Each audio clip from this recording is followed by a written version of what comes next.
The paragraphs, you say, Mr. Snake, were all inserted? They were, madame, and as I copied them myself in a feigned hand, there can be no suspicion whence they came. Did you circulate the report of Lady Brittle's intrigue with Captain Bosco? That is in as fine a train as your ladyship could wish. In the common course of things, I think it must reach Mrs. Clackett's ears within 24 hours. And then, you know, the business is as good as done. Why, truly, Mrs. Clackett has a very pretty talent and a great deal of industry. It is very true, and has been tolerably successful in her day. To my knowledge, she has been the cause of 6 matches being broken off and 3 sons being disinherited, of 4 forced elopements, as many close confinements, 9 separate maintenances, and 2 divorces. Nay, more than once I have traced her causing a tete-a-tete in the Town and Country magazine, when perhaps the parties have never even seen each other's faces in the course of their lives. She certainly has talent, but her manners gross. True, true. She generally designs well, has a free tongue, a bold invention, but her coloring is too dark and her outline often extravagant. She wants that delicacy of hint and mellowness of sneer which distinguish your ladyship's scandal. Ah, you are a partial Snake. Not in the least. Everybody allows that Lady Sneerwell can do more with a word or a look than many can with the most laboured detail, even if they happen to have a little truth on their side to support it. Very true, my dear Snake, and I am no hypocrite to deny the satisfaction I reap from the success of my efforts. Wounded myself in the early part of my life by the envenomed tongue of slander, I confess I have since known no pleasure equal to the reducing of others to the level of my own injured reputation. Nothing could be more natural. But, my dear Lady Sneerwell, there is one affair which in you have lately employed me, wherein I confess I am at a loss to guess your motives. I conceive you mean with respect to my dealings with Sir Peter Teazle and his family? I do. Here are 2 young men to whom Sir Peter Teazle has acted as a kind of guardian since their father's death. The elder possessing the most amiable character and universally well spoken of. The other, the most dissipated and extravagant young fellow in the kingdom, without friends or character. The former, an avowed admirer of your ladyship, and apparently your favourite. The latter, attached to Maria, Sir Peter's ward, and confessedly beloved by her. Now, on the face of these circumstances, it is utterly unaccountable to me why you, the widow of a city knight with a good jointure, should not close with the passion of a man of such character and expectations as Mr. Service. And more so, why you should be so uncommonly earnest to destroy the mutual attachment subsisting between his brother Charles and Maria. Then if wants to unravel this mystery, I must inform you that love has no share whatsoever in the intercourse between Mr. Service and myself. No. His real attachment is to Maria, unfortunate, but finding this rather a favoured rival, he has been forced to mask his pretensions and profit by my assistance. Yet still I am more puzzled why you should interest yourself in his efforts with Maria.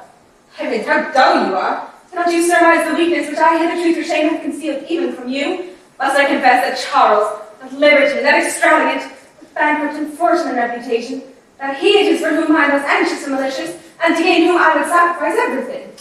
Now indeed your conduct appears consistent, but how came you and Charles so confidential? For our mutual benefit. I found him out a long time since. I know him to be artful, selfish, malicious, in short, a sentimental knave. Yet Sir Peter vows he is not his equal in England. And above all, he praises him as a man of sentiment. Yes, and with the assistance of his sentiment and hypocrisy, he has brought himself entirely into his interest with regards to Maria. Mr. Service? Show him up. He generally calls about this time. I don't wonder if he was giving him to me for a lover.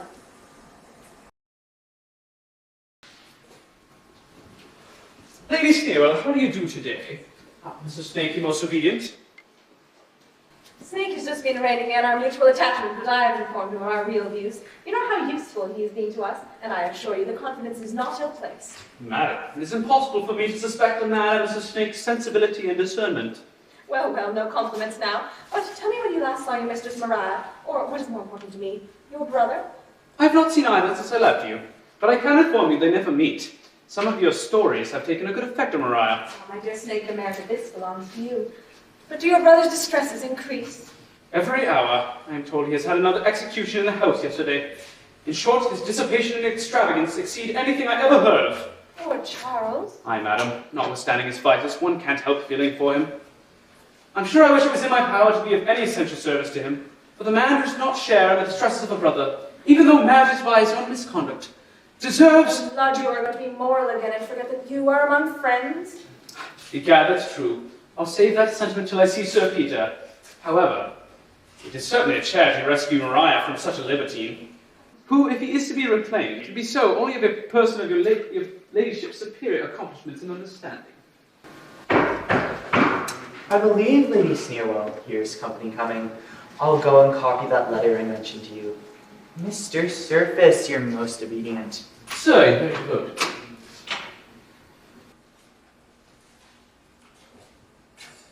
Lady Sneerwell, I'm very sorry you've put any further confidence in that fellow. Why so? I've lately detected him in frequent conflict with old Rowley, who was formerly my father's steward, and has, you know, never been a friend of mine. Do you think he would betray us? Nothing more likely. Take my word for it, Lady Sneerwell. That man hasn't virtue enough to be faithful even to his own villainy. Ha! Maria! Ha! Maria! Oh, my dear, how do you do? What's the matter? Oh, there's that disagreeable lover of mine, Sir Benjamin Backbite, has just called at my guardians with his odious Aunt Crouching, so I've run hither to avoid them. Is that all? If my brother Charles had been of the party man, perhaps you would have not been so much alarmed. Nay, now you are severe, for I dare swear the truth of the matter is where I heard you were here. But my dear, what has Sir Benjamin done that you should avoid him so? Oh, he has done nothing, but just for what he has said. His conversation is a perpetual libel on all his acquaintance. Aye, madam, and the worst of it is, there's no advantage in not knowing him, for he'll abuse a stranger just as soon as his best friend, and his aunt is as bad. Nay, but we should make allowance. Sir Benjamin is a wit and a poet. For my part, I own, madam, wit loses its respect with me when I see it in company with malice. What do you think, Mr. Service? Certainly, madam. To smile at the jest which plants a thorn in another's breast is to become a principal in the mischief. There's no chance of being witty without a little ill nature. The malice of a good thing is the barb that makes it stick. What's your opinion, Mr. Service? To be sure, madam, that conversation where the spirit of raillery is suppressed will ever appear tedious and insipid. For my part, I'll not debate how far scandal may be allowable, but in a man, I'm sure, it's always contemptible. We have pride, envy, rivalship, and 1,000 ways to depreciate each other. But a man must have the cowardice of a woman before he can introduce one. Mrs. Candler is below, and if your ladyship's at leisure, we'll leave her carriage. Right now. Now, Maria, however, here's a character more to your own taste. For although Mrs. Candler is a little talkative, everybody allows her to be the best natured and best sort of woman. Yes, with a very gross affection of good nature and benevolence. She does more mischief than direct malice of old Crabtree. My faith, 'tis very true, Lady Sneerwell. Whenever I hear the current runnings against the characters of my friends, I never think them in such danger as when candour undertakes their defence. Oh, here she is.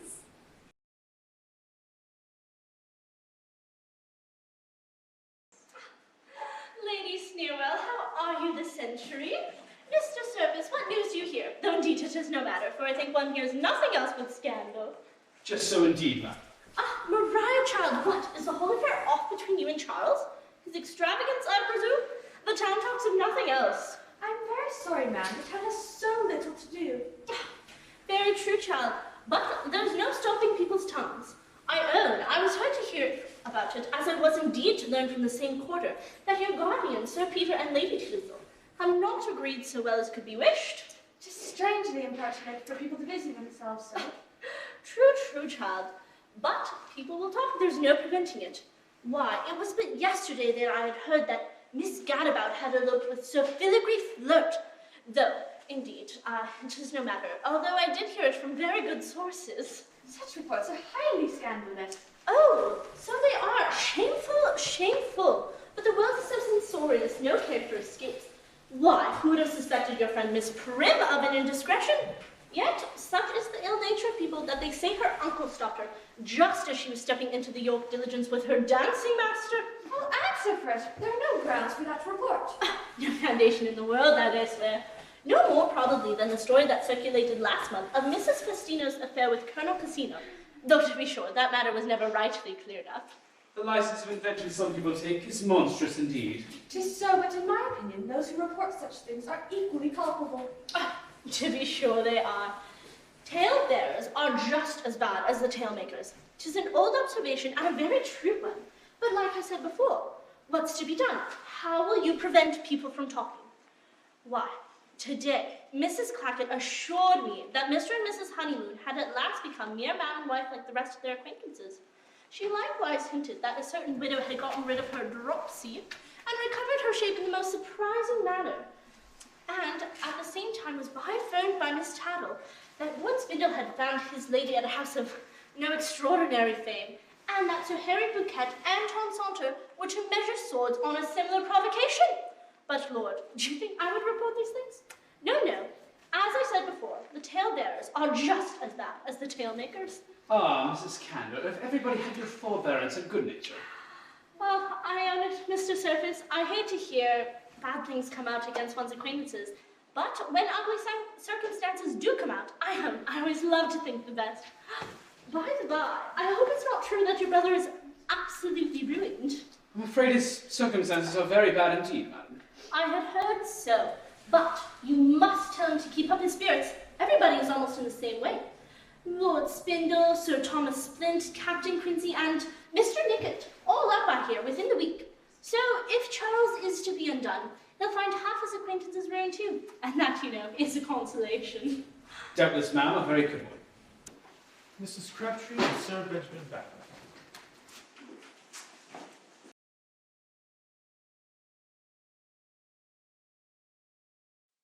So, Maria, you see your lover pursues you. Positively, you shan't escape. Lady Sneerwell, I kiss your hand. Mrs. Candour, I don't believe you're acquainted with my nephew, Sir Benjamin Backbite. God, ma'am, he's a pretty wit and a pretty poet too. Isn't he, Lady Sneerwell? Oh, he. Hey, but it's true. I'll back him in a robust charade against the best rhymers in the kingdom. Has your ladyship heard the epigram he wrote on Lady Frizz's feather catching fire? Do, Benjamin repeated. Or the charade he made last night, exemplare, at Lady Dundizzie's conversazione. Come now. The first is the name of the fish. The second, the name of the naval officer. Pretty happy. I think, ma'am, it would surprise you how ready he is at these things. I wonder, Sir Benjamin, you never publish anything? To say the truth, ma'am, it's very old, and as my little productions mostly sad peers and lampoons on particular people, I find it circulate more by giving copies some confidence to friends and parties. However, I do have some liabilities, which I'm afraid of the smart, I mean to give to the public. For heaven, ma'am, they'll immortalize you. You'll be handed down to posterity like Patriarch's Laura or Wallace Saccharissa. True, madame, I think you will like them when you shall see them on a beautiful quarto page, where neat rivulets of text and murmur through meadow margin. For God, they'll be the most elegant things of their kind. But ladies, 'tis true. Have you heard the news? What, ma'am? Do you mean like No, not that. Miss Nicely is to be married to her own footman. Oh, impossible! Ask Sir Benjamin. It's very true, madame. Everything's fixed and the wedding library bespoke. Yes, and they do say there were pressing reasons for it. Well, it can't be, and I wonder anyone should believe the story of so prudent a lady as Miss Nicely. Oh, Lou, ma'am, that's the very reason for us to leave at once. She's always been so cautious, so reserved, that everybody thought there was some reason for her bottom. Why, to be sure, a tale of scandal is as a fever is to those gentlemen with the strongest sorts of constitutions. Though, to be sure, there is always a puny, sickly reputation that is always ailing, yet will outlive the robust character of 100 prunes. True, madame, they are rather tenured reputation as well as constitution, but being conscious of their weak part, avoid the least breath there, and supply the want of stamina by caring and respect. Well, this may all well be a mistake. You know, Sir Benjamin, very trifling circumstances often give rise to the most injurious of tales. Ah, that they do, ma'am, I'll be sworn. But have you heard how Miss Piper came to lose her lover and her character last summer at Tunbridge? Sir Benjamin, you remember. Oh, to say the most whimsical circumstance. Do pray tell us. Why, it happened one evening at Mrs. Ponder's assembly. The conversation happened to turn on the difficulty of breeding Nova Scotia sheep in this land. Well, a young lady in company, I have known instances of it. For a first cousin of mine, Miss Lydia Piper, had Nova Scotia sheep that bore her twins. What, cries the old daughter? You know he's as deaf as a post. Has Miss Lydia Piper had twins? This mistake, as you can imagine, threw the whole company into a big laughter. And it was the next day reported, and within a few days believed by the whole town, that Miss Lydia Piper had actually been brought to bed of a fine boy and girl. And by the end of the week, there was some who could even name the father, and the farmhouse where the babies were put out to nurse. Strange indeed. It is, ma'am, indeed. Oh, Mr. Surface, is it true that your uncle, Sir Oliver, is coming home? Not that I know of indeed, ma'am. He's been in the West Indies a great deal. You scarcely remember him, I believe. Sad comforts, for when he returns to hear how your brother has gone on. Charles has been imprudent, ma'am, to be sure, but I hope no busy people have already prejudiced him against Sir Oliver. He may reform. To be certain, and for my part, I never believed him to be so utterly void of principle as people say. And though he's lost all his friends, I'm told nobody's better spoken of by the Jews. Yes. If the old jury were one, I believe Charles would be an almsman. There's no one there more looked up to. For I hear he pays many annuities to the Irish Taunton, and that whenever he is sick, they have prayers said for the recovery of his health in the synagogue. Yet no man lives in greater splendor, they tell me, when he entertains his friends. He can sit down to dinner with his dozen of his own securities, a score of tradesmen waiting in the antechamber, and an officer behind every guest's chair. This may be entertainment to you people, but you pay very little regard for the feelings of a brother. The malice is intolerable. Lady Sneerwell, I must bid you a good morning.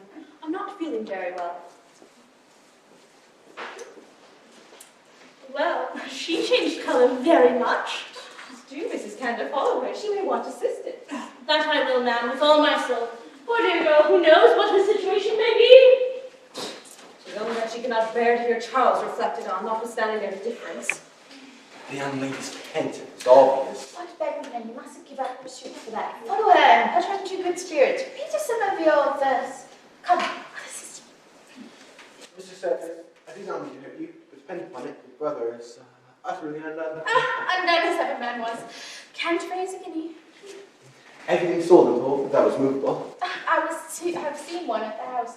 Nothing left but some empty bottles that were overlooked. And a family portrait that I believe was framed at the waistcoat. And I'm also very sorry to hear some bad stories against him. Oh, he's done many means, that's certain. But, however, I see your brother. We'll tell you all another opportunity. It's very hard for them to lean atop a they've not quite yet run down. And I believe the abuse was no more acceptable to your ladyship than it was to Maria. I doubt her reflections are further engaged than we had observed. But the family are to be here tonight, so you may as well dine where you are, and you shall have an opportunity of observing further. In the meantime, I shall plot mischief, and you shall study sentiment. When an old bachelor marries a young wife, what is he to expect? 'Tis now 6 months since Lady Teazle made me the happiest of men, and I have been the miserablest dog ever since that ever-committed wedlock. We differed a little going to church, and came to a quarrel before the bells were done ringing. I was more than once nearly choked with gall during the honeymoon, and had lost all comfort in life before my friends had done wishing me joy. Yet I chose with caution a girl bred wholly in the country, who never knew luxury beyond one silk gown, nor dissipation above the annual gala of a race ball. Yet now she plays a part in all the extravagant fopperies of the fashion, with as ready a grace as if she had never seen a bush or a grass planted across in a square. I am sneered at by my old acquaintance, paragraphed in the newspapers. She dissipates my fortune and contradicts all my humours. Yet the worst of it is I doubt I love her, or I should never pretend to bear all this. However, I'll never be weak enough to own it. Sir Peter, your servant, how is it, sir?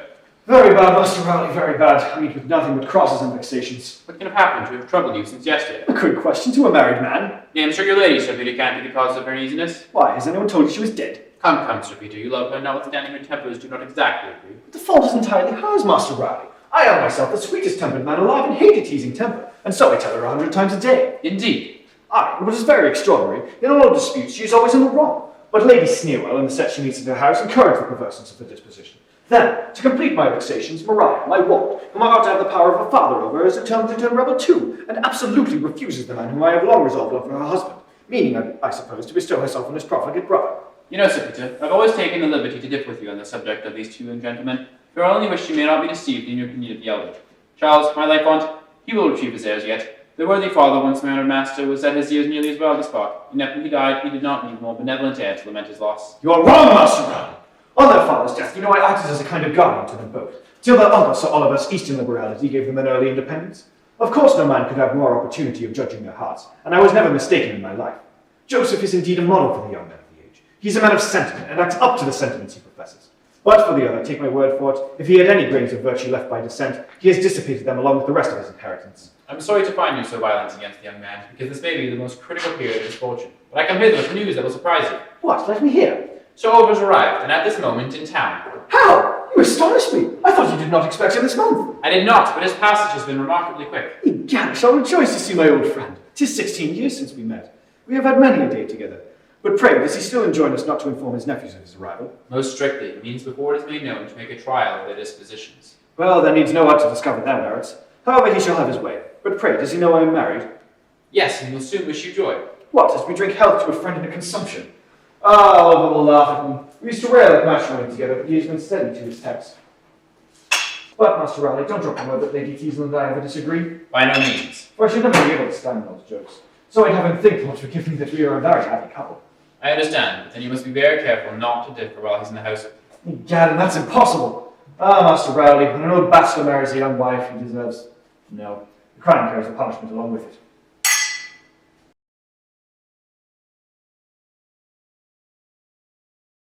Lady Teazle, I'll bear it! Sir Peter, you may bear it or not as you please, but I have to have my own way in everything, and what's more, I will too.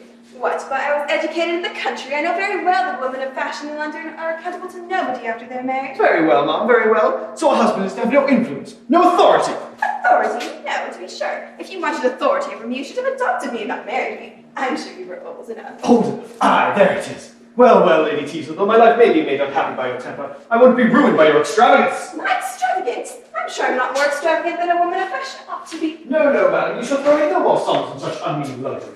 Slight to spend as much to furnish your dressing room with flowers in winter as would suffice to turn the Pantheon into a greenhouse and give a fete trumpet at Christmas. Lord, Sir Peter, my supplant because flowers are dear in cold weather. You should find fault with the climate, not with me. For my part, I'm sure I wish it were spring all year round, that roses grew under one's feet. Oh, Miss Madam, if you had been born to this, I shouldn't wonder at your talking thus. But you forget what your situation was when I married you. No, I don't. It was a very disagreeable one. I should never have married you.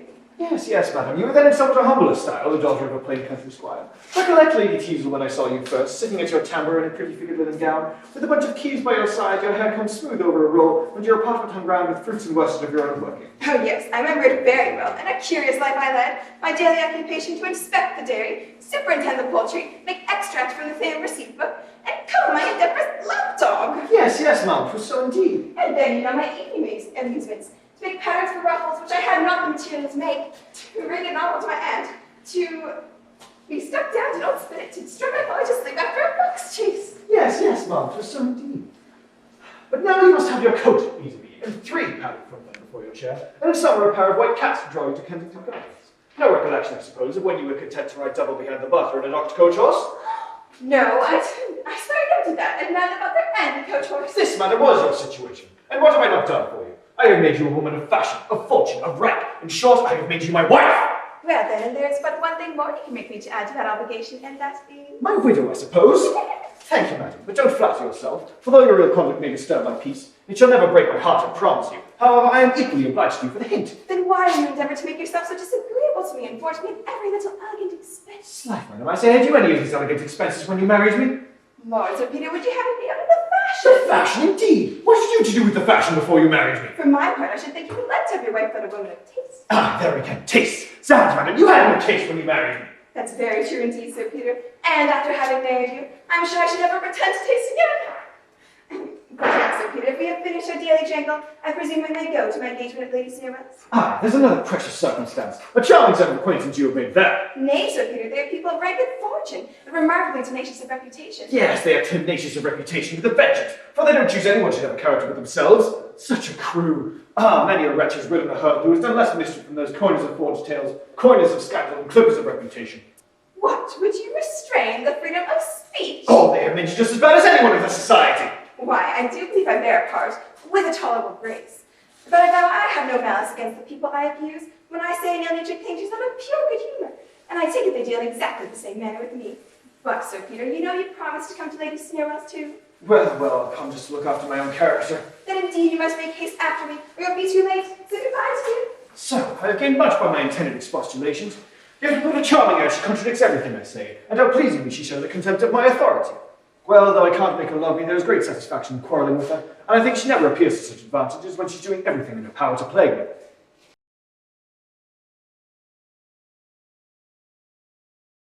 Nay, positively, we will hear it. Plague on it.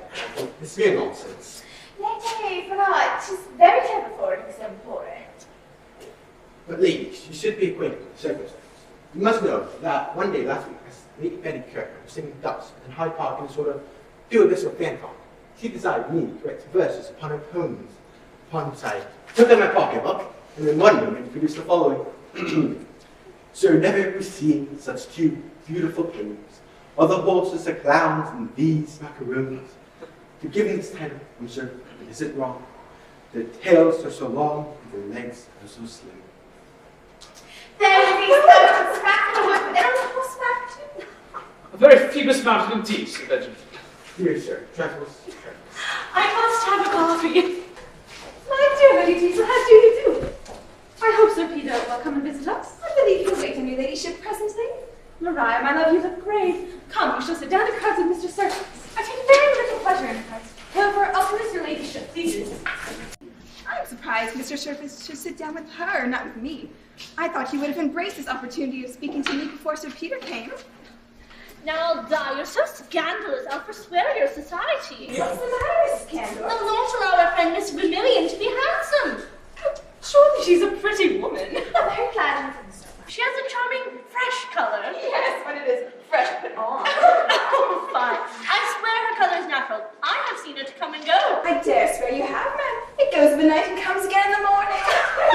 How I hate to hear you talk so. But surely now her sister is, or at least was, very handsome. Who? Miss Evergreen? Oh no, she's 6 and 50 if she's an hour. But I'm positive that you're wrong her. 53 or 52 is the utmost, and I don't think she lives more. Ah, there's no judging by her looks, unless one can see her face. Well, if Mrs. Evergreen does take some care to repair the ravages of time, you must allow she affects it with great ingenuity. And surely that's better than the careless manner in which the widow overcloaks her wrinkles. Nay, now, Lady Sneerwell, you're severe upon the widow. Come, it's not like to speak so, Ella. But when she is face to face, she joins her on so badly her neck that she looks like a mended statue.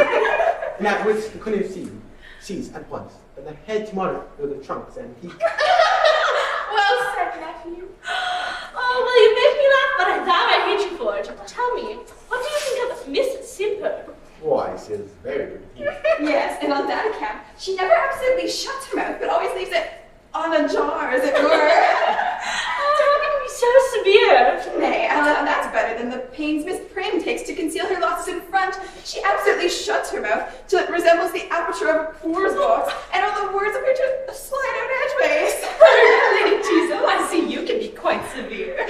In defense of a friend, it is but justice. But here comes Sir Peter to spoil our pleasantry. Ladies, you're most obedient. Mercy on me, here's the whole set of them. I can't reject every word, I suppose. I'm rejoiced you are come, Sir Peter. They have been so censorious, and will allow good qualities to nobody, not even to our good nature, to our friend Mrs. Pursery. What, the fat dowager who was at Mrs. Cotil's last night? Nay, her bulk is her misfortune, but when she takes such pains to get rid of it, you ought not to reflect on her. That's very true indeed. Yes, I know she almost lives on asses in small ways, laces herself by pulleys, and in the hottest moon of summer, you may see her up on a squat of the pony, with her hair plaited up behind round like a drummer's, puffing around the rain at full trot. I thank you, Lady Teasel, for defending her. Yes, a good defense, truly. But Sir Benjamin is as censorious as Miss Sallow. Yes, she is a curious being to pretend to be so sensuous, and often gawky without any one good point under heaven. Positively, you shall not be so severe, for give me leave to say that a woman suffers under many disadvantages who tries to pass for a girl at 6 and 30. Yes, and considering the weakness in her eyes, with how much she reads by candlelight, one should not reflect on it. True, and as to her manner, upon my word, I think it is particularly graceful, considering she never had the least education. For as you know, her mother was a Welsh milliner, and her father a sugar maker at Bristol. Ah, you're both of you too good-natured. Yes, damn good-natured. This is the wrong relation, mercy on me. And Mrs. Condell is of so moral occurrence. She can sit for an hour to hear late Stucco talk sentiment. Nay, I thought Lady Stucco was very well the dessert after dinner, for she's just like that French fruit one cracks for mottos made up of paint and proverb. Well, I never join in ridiculing about a friend, and so I constantly tell my cousin Ogle, and you all know what pretending she has to be critical and beauty. Oh, to be sure, she has herself the oddest countenance that ever was seen. A collection of features from all over the globe. So she has indeed an Irish one. Coutonial, That's names. Australian, Complexion of Spaniard. teeth, and a tongue.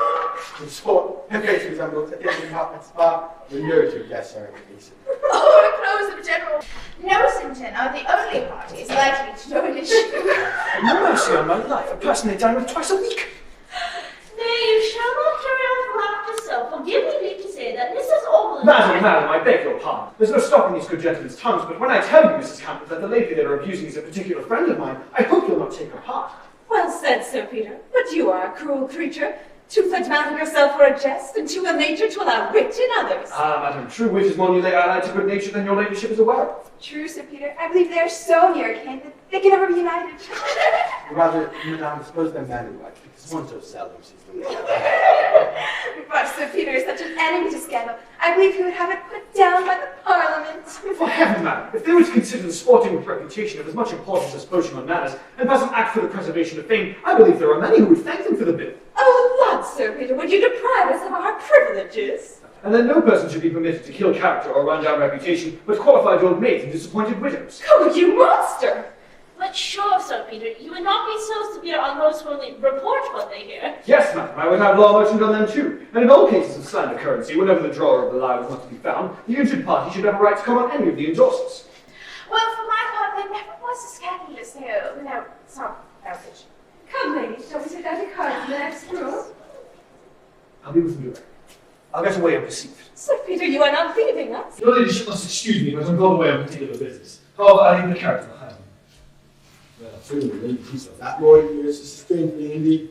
I could tell you some stories of him would make you laugh heartily if he wasn't your husband. Oh, pray don't mind that. Come to the table.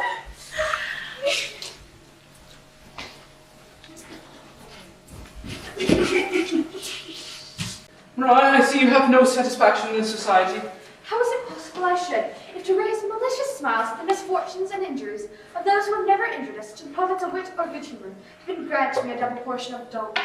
Yet they appear more ill-natured than they are. They have no malice at heart. Then is their conduct still more contemptible? For in my opinion, nothing could excuse the impertinence of their tongues, but a natural and ungovernable bitterness of mind.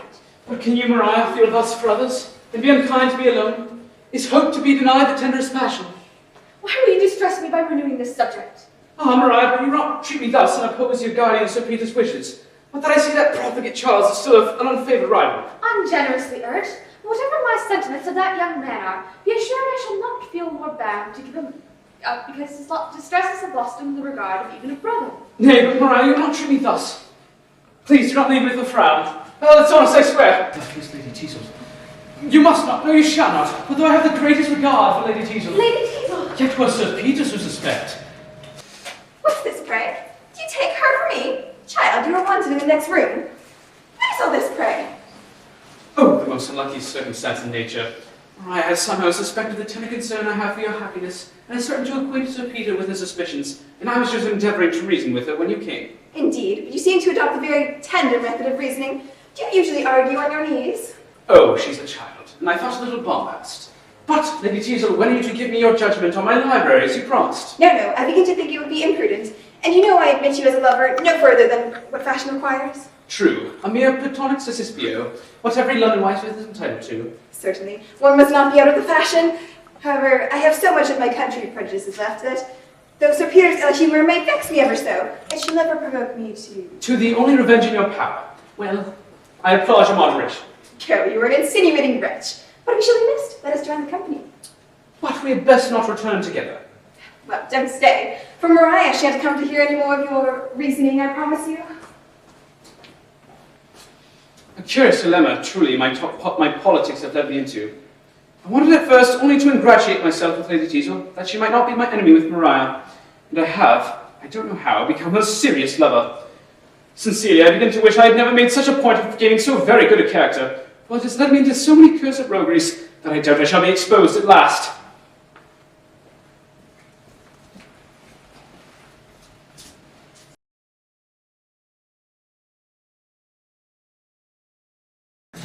Ha! And so my old friend is married, hey? A young wife from the country? Ha! Through stood left for a bachelor so long and sinking to a husband at last. But you must not rally him on the subject, Oliver. There's a tender point to assure you, though he's only been married 7 months. He has been this half a year on the stool of repentance. Poor Peter. But you say he's entirely given up chat, never season, eh? His prejudice against him is greatly astonishing, and I'm sure greatly increased by the jealousy of him with Lady Teazle, which he has been industriously led into by a scandalous society in the neighbourhood, who have contributed not a little to Charles' own name. Whereas the truth is, I believe it, if the lady's partial to either of them, his brother is the favourite. Hey, I know. There are a set of malicious, prating, prudent gossips, both male and female, who are murder characters to kill time and rob a young fellow of his good name before he has years to know the value of it. But I'm not to be prejudiced against my nephew by such, I promise you. No, no. If Charles has done nothing false or mean, I shall compound for his extravagance. Then my life once you will reclaim him. Ah, sir, it gives me new life to find your heart is not turned against him, and the son of my good old master has one friend, however, left. What shall I forget, Master Rowley? Egad, my brother and I were out as years myself dealer about for very prudent use, and yet I believe you've not seen many a better man than your old master was. Ah, sir, 'tis this reflection gives me assurance that Charles may yet be a credit to his family. But here comes Sir Peter. Egad, so he does. Mercy on me, he's greatly altered and seems to have a settled married look. A married husband in his face at this distance. Sir Oliver, my old friend, welcome to England 1,000 times. Thank you, Sir Peter, and a faith I'm as glad to find you well, believe me. 'Tis 16 years since we met, I doubt, and many a cross accident in the time. Hey, I have had my share. But what? I find you're married, my little boy. Well, it can't be helped, I'm sorry, but you do it with all my heart. Thank you, Sir Oliver. Yes, I have entered into the happy state, but we'll not discuss that now. True. Old friends should not be getting grievances at first meeting. No. Take care, pray, sir. Huh, well, I find one of my nephews is a wild rogue, eh? Wild? Ah, my old friend, I grieve for your disappointment there. He's a lost young man indeed. However, his brother will make you amends. Joseph is indeed what a youth should be. Everybody in the world speaks well of him. I'm sorry to hear it. He is too good a character to be an honest fellow. Everybody in the world speaks well of him. Pshaw! And he is bowed as low to knaves and fools as to the honest dignity of genius or virtue. What, Sir Oliver, do you blame him for not making enemies? Yes, if he has merit enough to deserve them. Well, you'll be convinced when you know him. 'Tis edification to hear him converse. He professes the noblest sentiments. A plague in his sentiments. He salutes me with a scrap of morality in his mouth, I shall be sick directly. But, however, don't mistake me, Sir Peter. I don't mean to defend Charles's errors. But before I form my judgment of either of them, I intend to make a trial of their hearts. And my friend Raleigh and I have planned something for the purpose. And Sir Peter shall he has been for once mistaken. Oh, my life on Joseph's honour. Well, come then, give us a bottle of good wine, we'll drink the lad's health and tell you what scheme. How long's that? And don't, said Peter, be so severe against your old friend's son.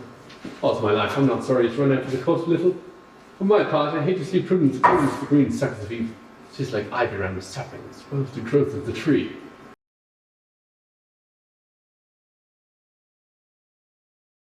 Well then, we will see this fellow first and have our wine afterwards. But how is this, Master Rowley? I don't see the jet of your scheme.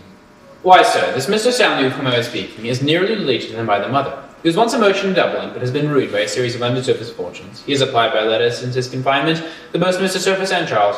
From the former, he has received nothing but evasive promises of future services, while Charles has done everything that his extravagance has left him power to do, and is at this time endeavouring to raise a sum of money, part of which I know he means in the midst of his own distresses for the service of poor Stanley.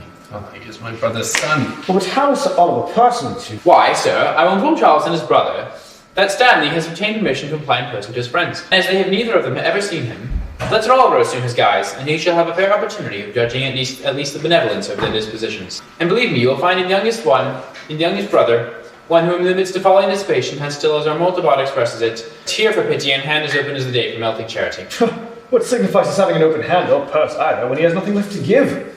Well, make a trial if you please. But where is the fellow whom you brought for Sir Oliver to examine relative to Charles's affairs? Below, waiting his commands, and no one can give him better intelligence. This Sir Oliver is a friendly Jew, who to do him justice has done everything in his power to bring your nephew to a proper sense of his extravagance. Pray, let us have him in.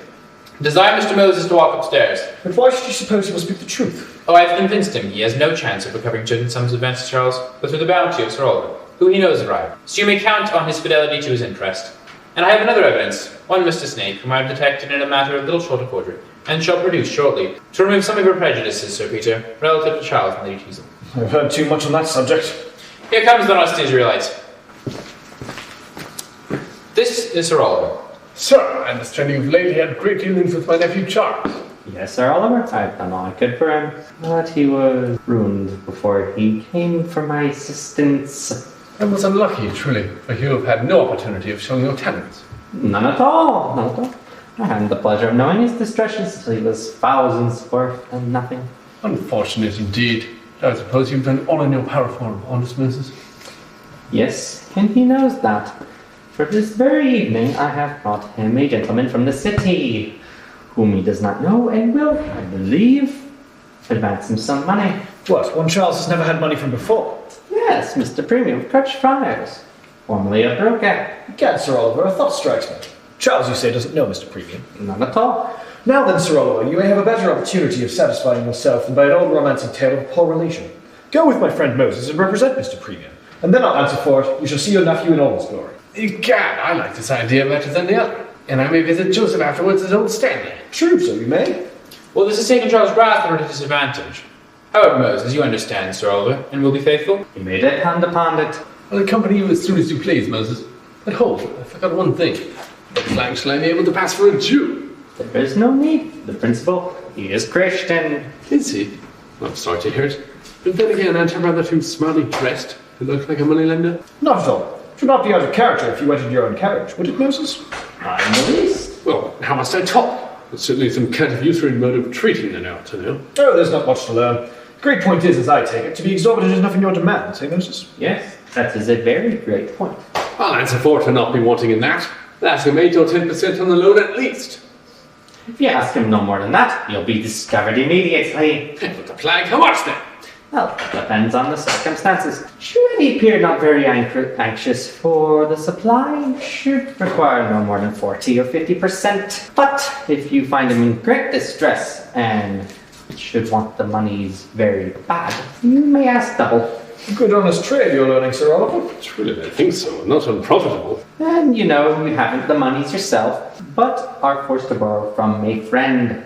Oh, I borrowed from a friend, do I? Yes, indeed. And your friend, he's an unconscionable dog. But you can't help it. My friend is an unconscionable dog, is he? Yes, and he himself hasn't the monies. Buy him, but is forced to sell stock at a great loss. He's forced to sell stock, is he? At a great loss, is he? Well, that's very kind of him. Faith, Sir Oliver, Mr. Premium, I mean. You'll soon be master of the trade. But Moses, wouldn't you have a run out a little against the annuity bill? That should be in character, I would think. Oh, very much. I lament that a young man must now be at years of discretion before he suffer to ruin himself. Aye, great pity. And abuse the public for allowing merit to enact whose only object is to snatch misfortune for an imprudence from the rapacious relief of usury, and give to the minor a chance of inheriting his estate without being undone by coming into possession. So. Moses will give me further instruction as we go along. You will not have much time, for your nephew lives hard by. Oh, never fear. My tutor appears so able that, though Charles lives in the next street, it must be my own fault if I'm not a complete rogue by the time I turn the corner. So, now I think Sir Oliver will be convinced. You are partial, Raleigh, and would have prepared Charles for the other plot. No, upon my word, Sir Peter. Well, go bring me this snake and I'll hear what he has to say presently. I see Maria, and to speak with her. I shall be glad to be convinced by suspicions of Lady Teazle and Charles were unjust. I have never yet opened my mind on the subject to my friend Joseph. I'm determined I will do it. He will give me his opinion sincerely. So, child, has Mr. Surface returned with you? No, sir. He was engaged. Well, Maria, do you not reflect the more you converse with that amiable young man, what return his partiality for you deserves? Indeed, Sir Peter. Your frequent importunity on the subject distresses me extremely. You should compel me to declare I know no man who has paid me a particular attention whom I would not prefer to Mr. Surface. So, here's perverseness. No, Maria, 'tis Charles only whom you would prefer. 'Tis evident his vices and follies have won your heart. This is unkind, sir. You know I have obeyed you in neither seeing nor corresponding with him. Yet, I have heard enough to convince me I am unworthy of his regard. Yet I cannot think it culpable if, while my understanding severely condemns his vices, my heart suggests some pity for his distresses. Well, pity him as much as you please, but give your heart and hand to a worthier object. Never to his brother. Go, perverse and obstinate! But take care, madam. You have never yet known what the authority of a guardian is. Don't compel me to inform you of it. I can only say you shall not have just reason. 'Tis true by my father's will I am for a short period of time bound to regard you as his substitute. But I shall cease to think you so when you would compel me to be miserable. Was ever a man so crossed as I am? Everything conspiring to fret me. I had only been involved in matrimony a fortnight before her father, a hale and hearty man, died on purpose, I believe, for the pleasure of plaguing me with the care of his daughter. But here comes my helpmate. She appears in great good humour. Happy I should be if I could tease her into loving me though but a little. But, Sir Peter, have you been quarrelling with Maria? It isn't using me well to be ill-humoured when I am not by. Ah, Lady Teazle, you might have the power to make me good-humoured at all times.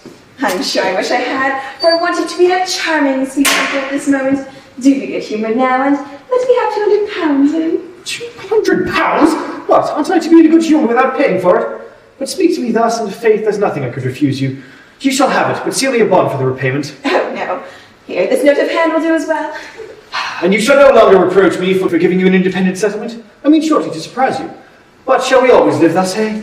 If you please. I'm sure I don't care how soon we leave off arguing, provided you retired first. Well then, let our future contest be who shall be the most obliging. Ah, Sir Peter, good nature becomes you. You look now as you did before we were married, when you used to walk with me into the elms, and tell me stories of what a gallant you were in your youth, and chuck me under the chin you would, and ask me if I ever thought I could love an old fellow who would deny me nothing, didn't you?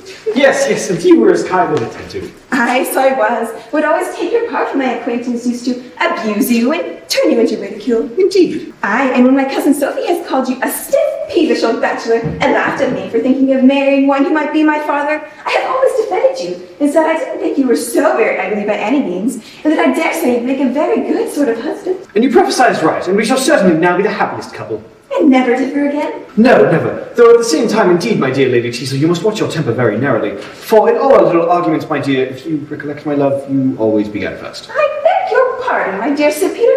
Indeed, you always gave to provocation. Now, see, my angel, be careful. Contradicting isn't the way to keep friends. Then don't you begin it, my love. There now, you are going on. You don't perceive, my life, that you are just now doing the very thing which you know always makes me angry. Nay, you know, but if you'll be angry... No, there now, you want to quarrel again. But I'm sure don't There, who begins first? I get to be sure. This is nothing, but there's no... No, madam, the fault's in your own temper. You're just what my cousin Sophie said she would be. Your cousin Sophie is a forward, impertinent gypsy. You are a great bear, I'm sure, to abuse my relations. No, will all the plagues of marriage be doubled on me if I ever pretend to be friends with you anymore? So much the better. No, madam, 'tis evident you never cared to pin for me, and that I was a madman to marry you, a pert rural coquette who had refused half the honest squires in the neighbourhood. I am sure I was a fool to marry you, an old, dangling bachelor, who was simply 50 only because he never could meet with anyone who would have him. Aye, madam, you were pleased enough to listen to me. You never had such an offer before. No, didn't I refuse Sir Teddy Terrier, who everybody said would have been a better match, for his estate is just as good as yours, and he has broke his neck since we have been married. I have done with you, madam. You are unfeeling, ungrateful. But there's an end to everything. I believe you capable of anything that's bad. Yes, madam, I now believe the rumours that are relative to you and Charles. Yes, madam, you and Charles are not without grounds. Take care, Sir Peter. You had better not insinuate any such thing. I'll not be accused without cause, I promise you. Very well, madam, very well. A separate maintenance as soon as you please, then. Yes, madam, or a divorce. I'll make an example of myself for all old bastards. Let us separate. Agreed. And now, my dear Sir Peter, we are of a mind once more, and we may be the happiest couple and never differ again. Well, you are going to be in a passion, I see, and I shall only interrupt you. So goodbye. Torments and torture! Can't I make her angry neither? Oh, I am a miserablest dog. But I'll not bear her presuming to keep her temper. She may break my heart, but she shall keep her temper.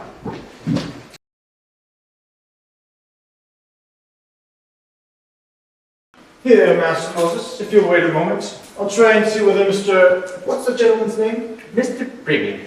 Premium. Very well. To judge by the servants, one wouldn't believe the master was ruined. But what? Sure, this was my brother's house. Yes, sir, Mr. Charles Potter, Mr. Joseph. Yeah, with the furniture, the pictures, etc. Just the old gentleman left it. Sir Peter thought it a great piece of extravagance in him. In my mind, the other's economy in selling it to him was more reprehensible by half. The master says you must wait, gentlemen. He has company and can't speak with you yet. If you knew who it was, what wanted to see him, perhaps there would no sense such a message. Yes, sir. He knows you are here. I didn't forget the premium. No. Very well, sir. What is your name? Trip, sir. My name's Trip. At your service. Well, Trip, you're a pleasant sort of place here, I guess. Well, yes. Here are 3 or 4 of us. Pass the time agreeably enough. But then our wages are sometimes a little in arrear. Not that great either, but £50 a year, and 5 your own bags of bouquets. Thanks, Duquette. What's bastination? But apropos, have you been able to get me that little bill discounted? Wants to raise money too, as his distresses are more like a lord and wants to, in effect, creditors and downs. Was not to be done. Indeed, Mr. Tripp. Good luck, you surprised me. My friend Bush has endorsed it, and I thought when you put his mark on the back of the bill, it was as good as cash. Now, 22. Small sum, but £20.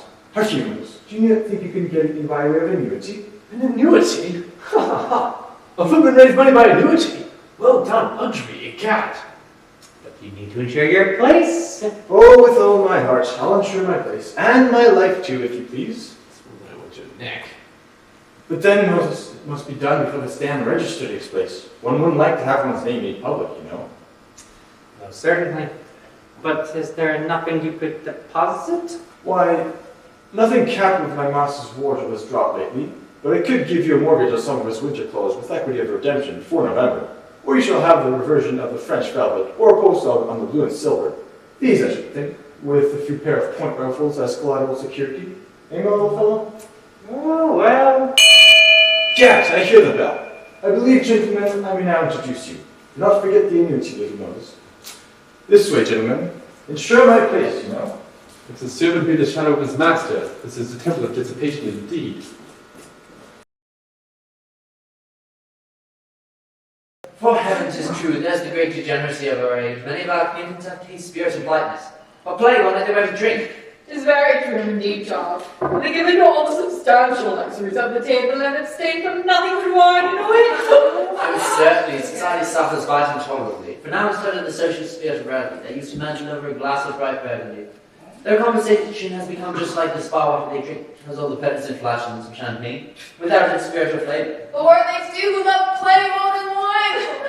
True, there's Harry dies himself a gallon and is now in her house and regiment. Then he'll have the worst of it. What, you don't train a horse for the course, but you eat from corn. No, for my part, in Ghana, I'm never so successful as when I'm a little married. Let me go on a bottle of champagne, and I never lose. At least I never feel like this, which is exactly the same thing. Aye, that I believe. And then what man can pretend to be a believer in love who's an object of wine? Tis a test by which the lover knows his own heart. Fill a dozen bumpers to a dozen beauties, and she that flirts at top is the maid that has bewitched you. Now then, Charles, be honest and give us your real favour. Why have we held her only in compassion to you? For if I toast her, you must give her round her peers, which is impossible on earth. I guess we'll try some even goddesses who can nice vessels that will do our work. Here then, bumpers, you rogues, Mariah. Mariah who? Oh, hang the surname, 'tis too formal to be registered in love's calendar. But now, sir, shall we beware? We must have beauty's colors. Nay, never stutters. Let us start to the toast, and you know you have a song to excuse me. Yes. Oh, egad, so I have. Now the song and said the lady. Here's to the maiden of bashful 15. Here's to the widow of 50. Here's to the flaunting, extravagant queen. And here's to the housewife at 50. Let the days pass, drink to the last, a word shall prove an excuse for the glass. Here's to the charmer whose dimples we prize. Now to the maid with but none, sir.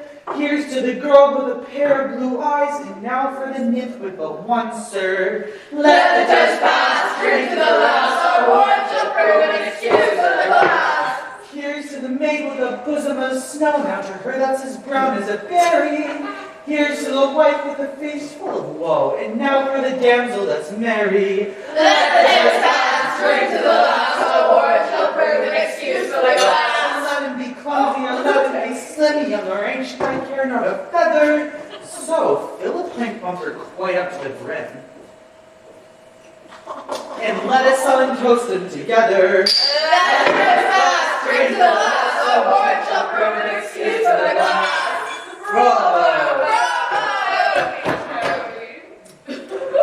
Gentlemen, you must excuse me a little. Here, let's take the chair, will you? Nay, pretty Charles, what now? Another one of your peerless beauties has got to No, call Faith. over it? Tell you the truth, this is Julian Broker, who will come by appointment. Oh, blast it, let's have the Jew in. I am the broker too, by all means. Yes, the Jew and the broker. Egad, with all my heart. Trip that the gentlemen walk in, because there's one of them a stranger, I can tell you. Charles, let us give them some generous burgundy, perhaps they'll go conscientious. Oh, hang them, no. One might just draw forth a man's natural quality, and to give them drink would only be to wet their neighbours. So, honest Moses, walk in. Walk in, pray, Mr. Premium. That's the gentleman's name, isn't it, Moses? Yes, sir. Set chairs, Trip. Glasses, Trip. Sit down, Mr. Premium. Sit down, Moses. Trip, tell the gentleman a bumper. Come, Mr. Premium, I'll give you a sentiment. Here's success to usury. Success to usury. Right, Moses, usury is prudence and industry and deserves to succeed. Here's all the success it deserves. No, that won't do, little premium. You have demerged the toast and must drink it in a pint bumper. A pint bumper at least. Oh, pray, sir. Consider Mr. Premium as a gentleman. And therefore loves good wine. me in high contempt of the chair. Aye. Enough for it, I'll see justice done for last from my will. Nay, pray, gentlemen, I did not expect this usage. No, hang it, careless you shan't. Mr. Primion's a stranger. I wish I was well out of this company. Hang on now. If they'll not drink with us, we'll not sit with them. Come, Harry, the dice for the next group. Charles, you'll join us when you finish your business with I you. will. Careless? Yeah. Perhaps you may want to. You know I'm always ready. Word note of one is all the same as me. So, this is Mr. Premium, a gentleman of the strictest honor and secrecy, and always performs fully under taste. Mr. Premium, this is... For sure I have done. Sir, my friend Moses is a very honest fellow, but a little slow at expression. He'll be an hour giving us our titles. The plain state of the matter is this. I'm an extravagant young fellow who wants money to borrow. You, I take to be a prudent old fellow who's got money to lend. I'm blockhead enough to give you 50%. Sooner than not have it, and you, I presume, are brave enough to take 100% if you should give it. Now, sir, you see we are acquainted at once, and we proceed to business without further ceremony. Speak frank upon my word. See, sir, you are not a man of any compliment. Oh, no, sir. Plain dealing in business always the best. Well, I like you the better for it. But you're wrong about one thing. I have no money to lend. But I could procure some of a friend. Then he's an unconscionable dog, isn't he, Moses? Oh, yes, once I'll start to accommodate you. Yes, indeed. And you always know I speak the truth and sworn to tell a lie. Right, people that speak truth generally do. These are trifles, Mr. Premium. What, I know money isn't to be bought without paying for it? Well, but what security could you give? You've no land, I suppose? Not a molehill nor a tree, but what's in view pots at the window. Nor any stock, I presume? Nothing but livestock, and that's only a few pointers in memory. But pray, Mr. Premium, are you acquainted at all with any of my connections? Why, to say truth, I have. Then you must know that I have a devilish rich uncle in the East Indies, Sir Oliver Surface, from whom I have the highest expectations. That you a devilish rich uncle, I have heard, but her expectations will turn out more, I believe, than you can tell. Oh no, there can be no doubt of it. They tell me I'm a prodigious favourite, and that he talks of leaving me angry. This is the first I've heard. Yes, it's just so. Moses knows it's true, don't you, Moses? Oh yes, I'll swear to it. Just quickly putting him in payment. Now I propose, Mr. Premium, if it's agreeable to you, to grant a post over Mr. Oliver's life. But at the same time, the old fellow has been so liberal to me that I give you my word I should be very sorry to hear anything had happened to him. Not any more than I should, I assure you. But the bond you mentioned happens to be just the worst security you could offer me, for I might live to 100 and never recover the principal. Oh yes, you would. The moment Sir Oliver dies, you know you'd come to me for the money. And that must be the most unwelcome dirt you've ever had in your life. What, I suppose you're afraid now that Sir Oliver is too good of a life? No, indeed I am not. I've heard he is as kind and healthy as any man with years in imprisonment. No, there again you're misinformed. No, they tell me the climate has hurt him considerably. For Uncle Oliver, yes, he breaks the pace. So much altered, I'm told, that his nearest relations don't even know him. So much altered lately that his own relations don't know? That's drolly cad. You're glad to hear that, little Premium? No, I'm not. Yes, you are. You know that men's your chance. But I'm told Sir Oliver is coming over. Nay, some say he's actually rock. For sure, I must know better than you whether he's arrived or not. No, man, he's at this moment at Calcutta, isn't he, Moses? Oh yes, certainly. Very true. As you say, you must know better than I, though I have it from pretty good authority, haven't I, Moses? Yes, undoubtedly. But, sir, as I understand, you want some money immediately. Is there nothing you would dispose of? How do you mean? For instance, now, I've heard that your father left behind a great quantity of massy old plate. Oh, love, that's gone long ago. Moses can tell you how better than I can. Good lack! And the arrangements and corporation, of course. It was also supposed that his library was one of the most valuable and complete. Yes, so it was. Vastly so much so for a private gentleman. I myself have always been of a communicative disposition, so I thought it a shame to keep so much knowledge to myself. Mercy on me. Learning that to run the family like an animal. Pray, what shall we come with the books? Why, you must inquire of the auctioneer, Master Premium, for I don't believe even Moses can direct you there. I've never meddled with books. So. Nothing of family property left, I suppose. Not much indeed, unless you have a mind for family pictures. I've got a room full of ancestors above, and if you have a taste for old paintings, egad, you shall have them in bargain. Hey, the devil! Sure you wouldn't sell your forefathers, would you? Every man of them, to the best bidder. What, your great uncles and aunts? I and my great-grandfathers and grandmothers too. Now what give them up? What the plague? Have you no bound for your own kindred? Do you take me to Shylock in the play that you would make money of your own flesh and blood? Nay, my little brother, don't be angry. Why don't you have your money's worth? Well, I'll be the purchaser. I think I can dispose of the family. I'll never forgive them this, never! Come now, Charles, what keeps you? I can't come yet to fate. We're going to have a sale above. His little premium will buy all my ancestors. Don't ban your ancestors. No, no, he may do that afterwards if he wishes. Stay careless. We want you. Egad, you shall be auctioneer. So come along with us. I'll have with you if that's the case. I can handle a hammer as well as a dice box. Oh, the profligates. Come, Moses, you shall be a praetor if you want one. Egad's like the little premium. You don't seem to like the business. Oh, yes, I do, vastly. Ha! Yes, yes. I think it's a rare joke to someone's family by auction. Ha! Oh, the prodigal. To be sure, when a man wants money, where the plague should he get his assistance, if he can't make free with his own relations? Walk in, gentlemen, pray walk in. Here they are, the families of the services up to the conquest. In my opinion, a goodly collection. Aye, aye, these are done in the true spirit of portrait painting. No volunteer grace of expression. Not like your modern Raphael, gives you the strongest resemblance, yet contrives to make your own portrait independent of you. So you may see the original and not at picture. No, the amount of these is the inveterate likeness, all stiff and awkward like originals, and like nothing in human nature beside.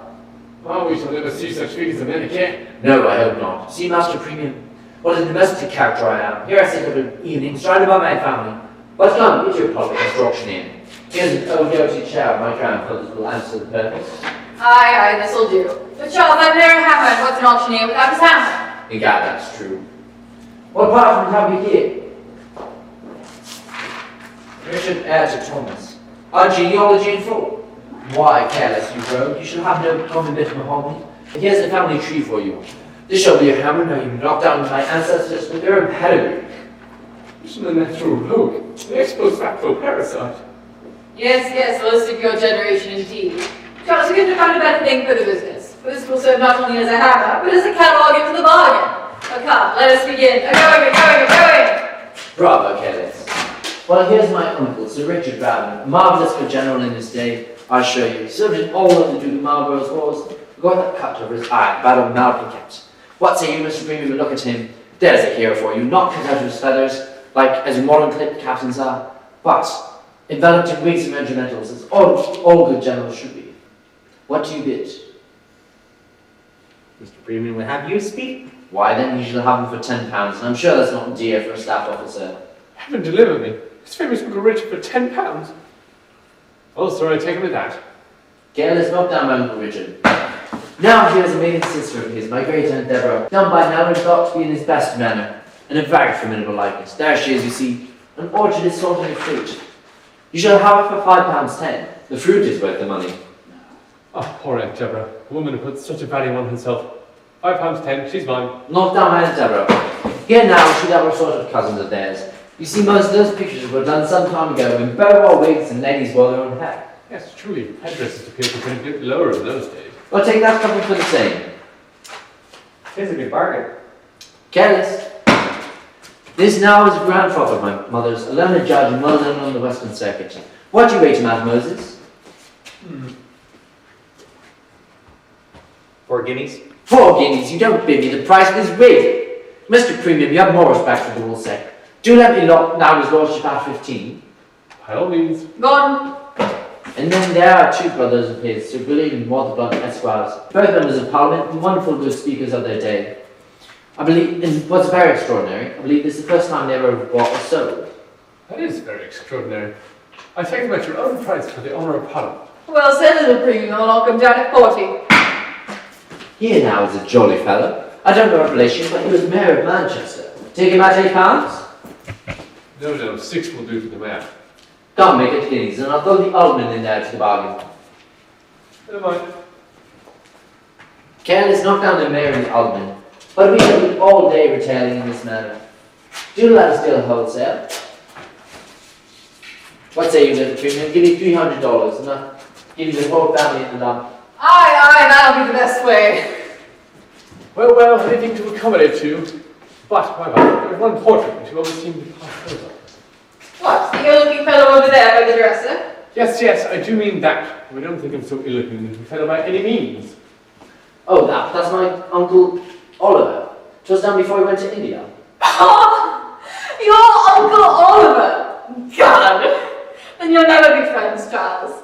But that to me is as stern-looking rogue as the sort I ever saw. An unforgiving eye, a dash of disinheriting countenance, an inherent name depend on it. Don't you think so, little premium? Upon my soul, sir, I do not. I think it is honest looking fellow as any in the room. But I suppose your offer goes with the rest of the lumber?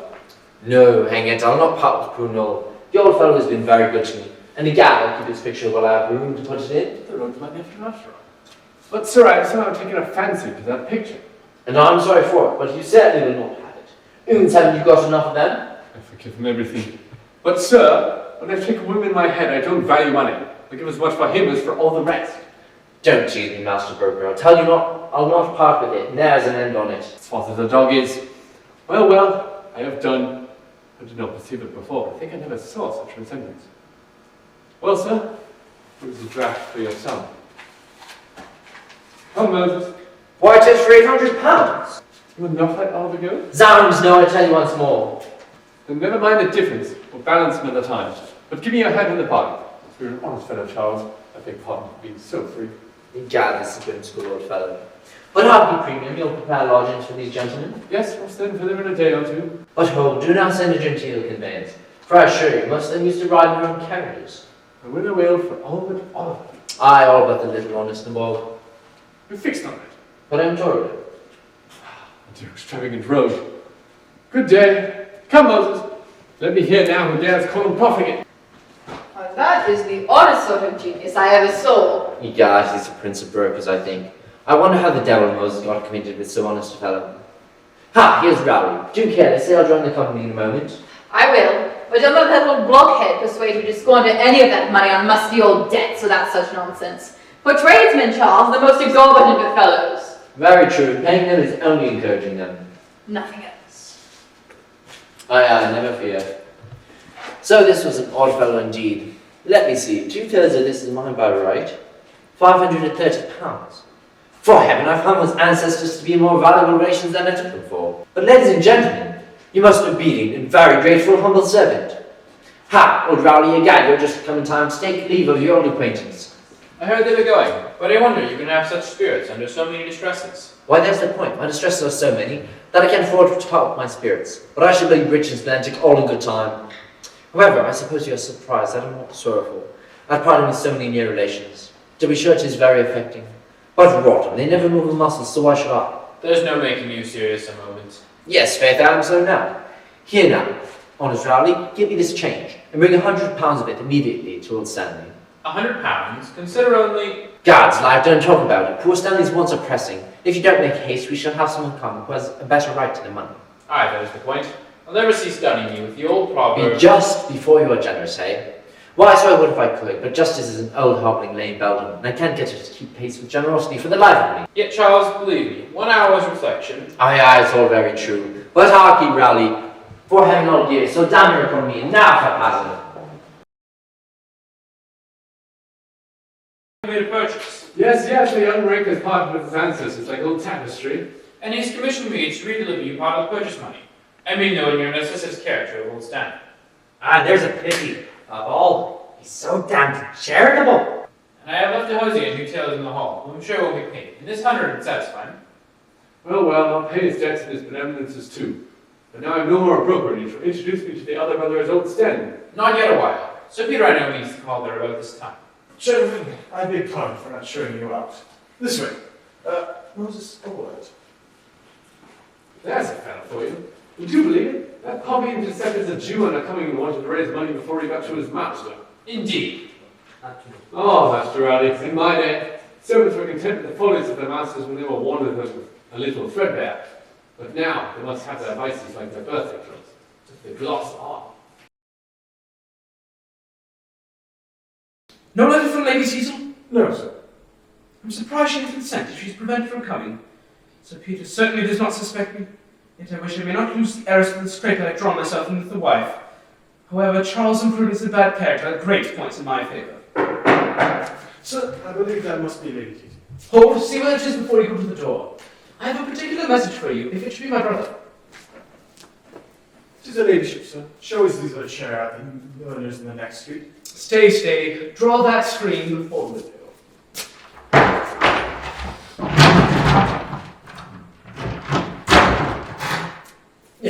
will do.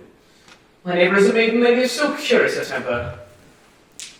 I have a difficult hand to play in this affair. Lady Teasel has lately suspected my views on Maria, but she must by no means be let into that secret, at least not till I have her more in my power. What sentimented soliloquy? Oh, Lord, don't pretend to the grave. I vow I couldn't come before.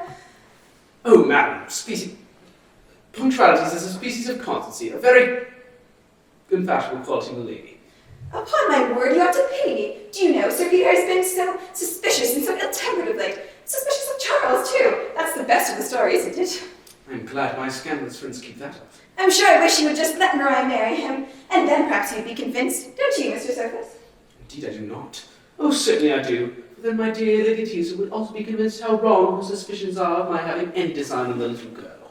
Well, I'm inclined to believe you. But isn't it provoking to have such things said to one? And then there's my good friend Lady Sneerwell has circulated I don't know how many scandalous tales of me, and all without any foundation, too. That's what vexes me.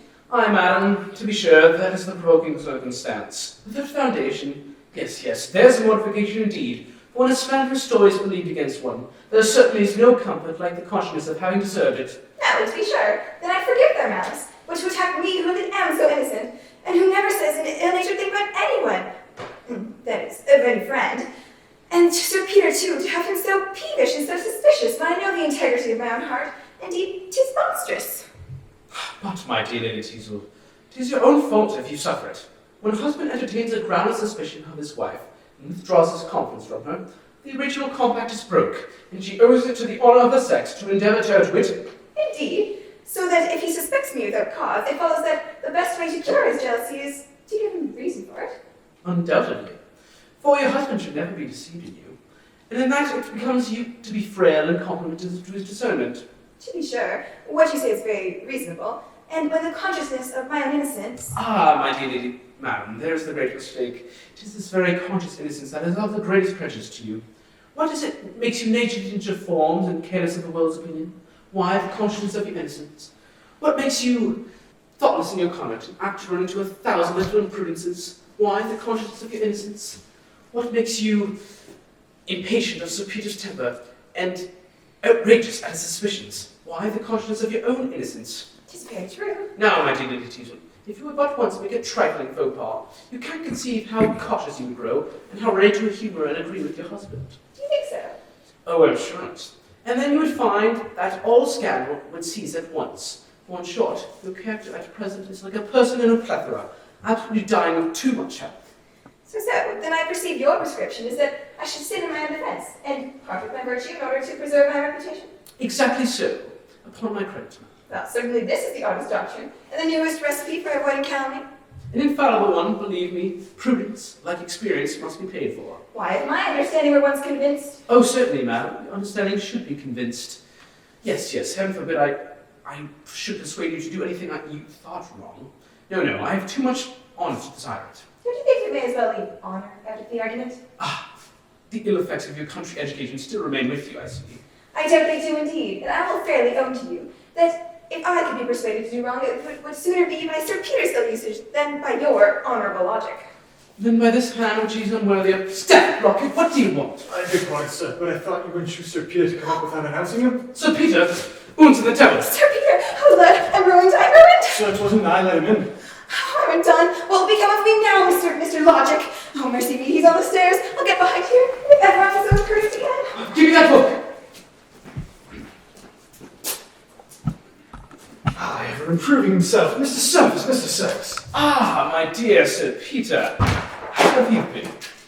I beg your pardon. I've been dozing over a stupid book. You haven't been here. I'm much obliged you for this call. You haven't been here, I believe, since I filled up this room. Books, you know, are the only thing I'm accustomed to. 'Tis very neat indeed. Well, that's proper. And you make even your screen a source of knowledge, hung I perceive with maps. Oh yes, I find great use in that screen. I dare say you must, certainly, when you want to find anything in a hurry. I want to hide anything in a hurry either. Well, I have a little private business. You needn't stay. No, sir. Here's a seat, Sir Peter. I beg, tell me. Well, now we are alone, there is a subject, my dear friend, on which I wish to unburden my mind to you. A point of the greatest moment to my peace. In short, my good friend, Lady Teasel's conduct of late has made me extremely unhappy. Oh, I'm very sorry to hear it. Yes, it is but too plain she hasn't the least regard for me. But what's worse, I have pretty good authority to suspect that she must have formed an attachment to another. You astonish me. Yes, and between ourselves, I think I have discovered the culprit. How? You alarm me exceedingly. Ah, my dear friend, I knew you would sympathize with me. Yes, Sir Peter, believe me, such a discovery would hurt me just as much as it would you. I am convinced of it. Ah, it is a happiness to have a friend whom one can trust even with one's family secrets. But have you no idea who I mean? I haven't the most distant idea. It can't be Sir Benjamin Backward. Oh, no. What say you to Charles? My brother. Impossible. Ah, my dear friend, the goodness of your own heart misleads you. You judge of others by yourself. Certainly, Sir Peter. The heart that is conscious of its own integrity is ever slow to credit another's treachery. True, but your brother has no sentiment. You never hear him talk so. Yet I can't but think that Lady Teazle herself has too much principle. Aye, but what's her principle against the flattery of a handsome, lively young fellow? That's very true. And then you know the difference of our ages makes it very unlikely that she should have a great affection for me. And if she were to become frail and I were to make it public, why, the whole town would only laugh at me, the foolish old bachelor who had married a girl. That's true, to be sure. They would laugh. Laugh? Aye, and make ballads and paragraphs, and the devil knows what of me. No, you must never make it public. But then again, that the nephew of my old friend Sir Oliver should be the one to attempt such a wrong hurts me more nearly. Aye, there's the point. When ingratitude barbs the dart of injury, the wound has double danger in it. Aye, that wasn't a man I left his guardian, in whose house he was so often entertained, who never in my life denied him my advice. Oh, 'tis not to be credited. There may be a man capable of such baseness, to be sure, but for my part, till he can give me such positive proofs, I cannot but doubt it. However, if this is to be proved upon him, I disclaim kindred with him. He is no longer a brother mine. For the man that who can break the laws of hospitality, attempt the wife of his friend, deserves to be branded as the pest of society. Oh, what a difference there is between you. What noble sentiments. Yet I cannot suspect Lady Teazle's honour. I am sure I was to think well of her and to remove all ground of quarrel between us. She has lately reproached me more than once for having made no settlement on her, and in our last quarrel she almost hinted that she should not break her heart if I was dead. Now, as we seem to differ in our ideas of expense, I have resolved that she shall be her own mistress in that regard for the future, and if I were to die, she shall find that I have not been inattentive to her interest whilst living. Here, my friend, are the drafts of 2 deeds which I wish to have your opinion on. By one, she shall enjoy 800 a year while I am living, and by the other, the bulk of my fortune after my death. This Connaught, Sir Peter, is truly generous. I wish it may not crop my pupil. Yes, I am determined she shall have no cause to complain, though I would not have her acquainted with the latter instance of my affection yet a while. Nor I, if I could help it. And now, my dear friend, if you please, we will talk of the situation of your host's Maria. Oh, Sir Peter, another time, if you please. I am sensibly chagrined at the little progress you seem to make in her affection. I beg you will not mention it. What are my disappointments when your happiness is in debate? Steph, I should be ruined in every way. And though you are so averse to my acquainting Lady Teazle with your passion, I am sure she's not your enemy in that affair. Please, Sir Peter, now oblige me. I really am too much affected by the subject we've been speaking on to bestow a thought on my own concerns. The man who is entrusted with his friend's distresses can never... Well, sir? Your brother, sir, is speaking to a gentleman in the street and says he knows you're with him. Step blockhead, I'm not with him. I'm out for the day. Stay, hold, a thought has struck me. You shall be at home. Well, let him out. He'll interrupt, Sir Peter, however. Now, my good friend, oblige me, I entreat you. Before Charles comes, let me conceal myself somewhere. Then do you tax him on the point on which we have just been talking, and his answers may satisfy me at once. Fie, Sir Peter, would you have me join in so mean a trick, to trap in my brother? Nay, you tell me you are sure he is innocent. If so, you do him the greatest service in giving him an opportunity to clear himself, and you will set my heart at rest. Come, you shall not refuse me. Here, behind this screen, Hey, what the devil? There seems to be another listener here already. I swear I saw a petticoat. Ha ha ha! Well, this is ridiculous enough. I'll tell you, Sir Peter, though I hold a man of intrigue to be a most despicable character, yet you know it doesn't follow that one must be an absolute Joseph either. Hark ye, 'tis a little French milliner, silly rogue that plagues me, and having some character, on your coming, she ran behind the screen. Ah, you rogue. But egad, she has overheard all you've been saying of my wife. Oh, 'twill never go any further, you may depend on it. No? Then if Faith had to hear it out, his closet will do as well. Well, go in then. Sly rogue. A very narrow escape indeed, and a curious situation I'm in. To part man and wife in this manner. Couldn't I steal off? I'll keep close, my angel. Joseph Jackson, home. Back, my dear friend. Couldn't you lock Sir Peter in? Be still, my life. Shut up, little one. In, my good Sir Peter. For God, I wish I had the key to the door. Hello, brother, what has been the matter? You follow one me up first. What have you had a Jew who went with you? Neither, brother, I assure you. But what has made Sir Peter steal off? I thought he had been with you. He was, brother, but hearing you were coming, he did not choose to stay. What was the old gentleman afraid I wanted to borrow money of him? No, sir, but I am very sorry to find, Charles, that you have given that man grounds for great uneasiness. Aye, they tell me I do that to a great many worthy men, but how so, pray? To be plain with you, brother, he thinks you are endeavouring to gain Lady Teazle's affections from him. Who, I? Not I, upon my word. Ha! So the old fellow has found out that he has got a young wife, has he? Or what's worse, has her ladyship discovered that she has an old husband? This is no subject to jest on, brother. He who can laugh... True, brother, as you were going to say, then seriously, I never had the least idea of what you charge me with, upon my honour. Well, it will give Sir Peter great satisfaction to hear this. To be sure, I once thought the lady seemed to have taken a fancy to me. But upon my soul, I never gave her the least encouragement. Besides, you know my attachment to Maria. But sure, brother, even if Lady Teazle had betrayed the fondest partiality for you... Why, look you, Joseph, I hope I shall never deliberately do a dishonourable action. But if a pretty woman were purposely to throw herself in my way, that pretty woman married to a man old enough to be her father... Well, why, I believe I should be obliged to borrow a little of your morality, that's all. But, brother, do you now know that you surprised me exceedingly by naming me with Lady Teazle? For my part, I always understood you were her favourite. Oh, for shame, Charles. The taunt is foolish. Nay, I swear I've seen you exchange such significant glances. Nay, nay, sir, this is no jest. Egad, I'm serious. Don't you remember one time when I called here? Nay, prithee, Charles. And found you together? Sound, sir, I insist. And another time when brother, your servant... Brother, a word with you. Gad, stop. Informed me, I say. Hush! I beg your pardon, but Sir Peter has overheard all we have been saying. I knew you would clear yourself, or I should not have consented. Ha! Sir Peter, where is he? Soft! There. Oh, for heaven, I'll have him out. Sir Peter, come forward. No, no. I say, Sir Peter, come into court. What, my old guardian turned inquisitor and take evidence incognito? Give me your hand, Charles. I believe I have suspected you wrongfully, but you mustn't be angry with Joseph. 'Twas my plan. Indeed. But I acquit you. I promise you I don't think near so ill of you as I did. What I have heard has given me great satisfaction. Egad, then 'twas lucky you didn't hear any more, wasn't it, Joseph? Ah, you would have retorted on him. Ah, yeah, that was the joke. Yes, I know his honour too well. But you might as well have suspected him as me in this matter, mightn't we, Joseph? Well, I believe you. Would they were both well into this room. In future, perhaps, we may not be such strangers. Lady Sneerwell, stop by all means. Gentlemen, I beg pardon. I must wait on you downstairs. Here's a person come on for particular business. Well, you can see him in another room. Sir Peter and I haven't met a long time and have something to say to him. They must not be left together. I'll contrive to send Lady Sneerwell away and return directly. Sir Peter, not a word of the Frenchman in her? No, not for the world. Ah, Charles, if you associated more with your brother, one might indeed have hopes for your reformation. He is a man of sentiment. Well, there is nothing in the world so noble as a man of sentiment. For sure, he is too moral by half, and so apprehensive of his good name, as he calls it, that I'm sure he would just as soon let a priest into his house as a girl. No, come, you wrong him. No, Joseph is no rake, but he's not such a saint in that regard either. I have a great mind to tell him we should have a laugh. Oh, hang him, he's very anchorite, a young hermit. Hark, you must not abuse him. He may chance to hear of it again, I promise you. Why, you won't tell him? No, but this way, Gad, I'll tell him. Hark, have your mind to have a laugh at Joseph? I should like it of all things. Then faith we will. I'll be quit with him for discovering me. He had a girl with him when I called. What, Joseph, you jest? Hush! Little French woman. The rest of the jest is, she's in the room now. The devil she is! Hush, I tell you! Behind the screen, Slife, let's unveil it. No, James, come in. Hurry down, I'll have a little... No, for the world!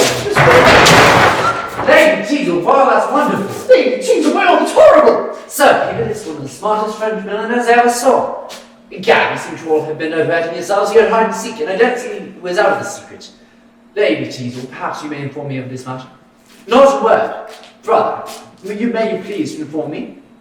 What morality done too? Sir Peter, though I found you in the dark, perhaps you're not so now. All mute!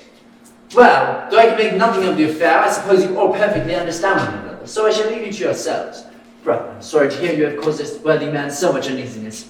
Sir Peter, there's nothing so noble in the world as a man of sentiment. Sir Peter, notwithstanding all this, I confess that appearances are against me. And if you'll afford me your patience, I make no doubt I shall explain everything to your satisfaction. If you please!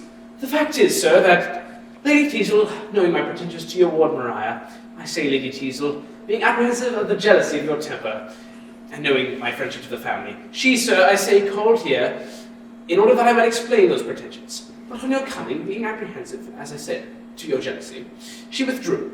In this you may depend on is the whole truth of the matter. A very clear account upon my word, and I dare swear the lady will vouch for every article of it. For not one word, Sir Peter. How? Don't you even think it worthwhile to partake in the lie? There's not one syllable of truth in what that gentleman has told you. I believe you upon my soul, ma'am.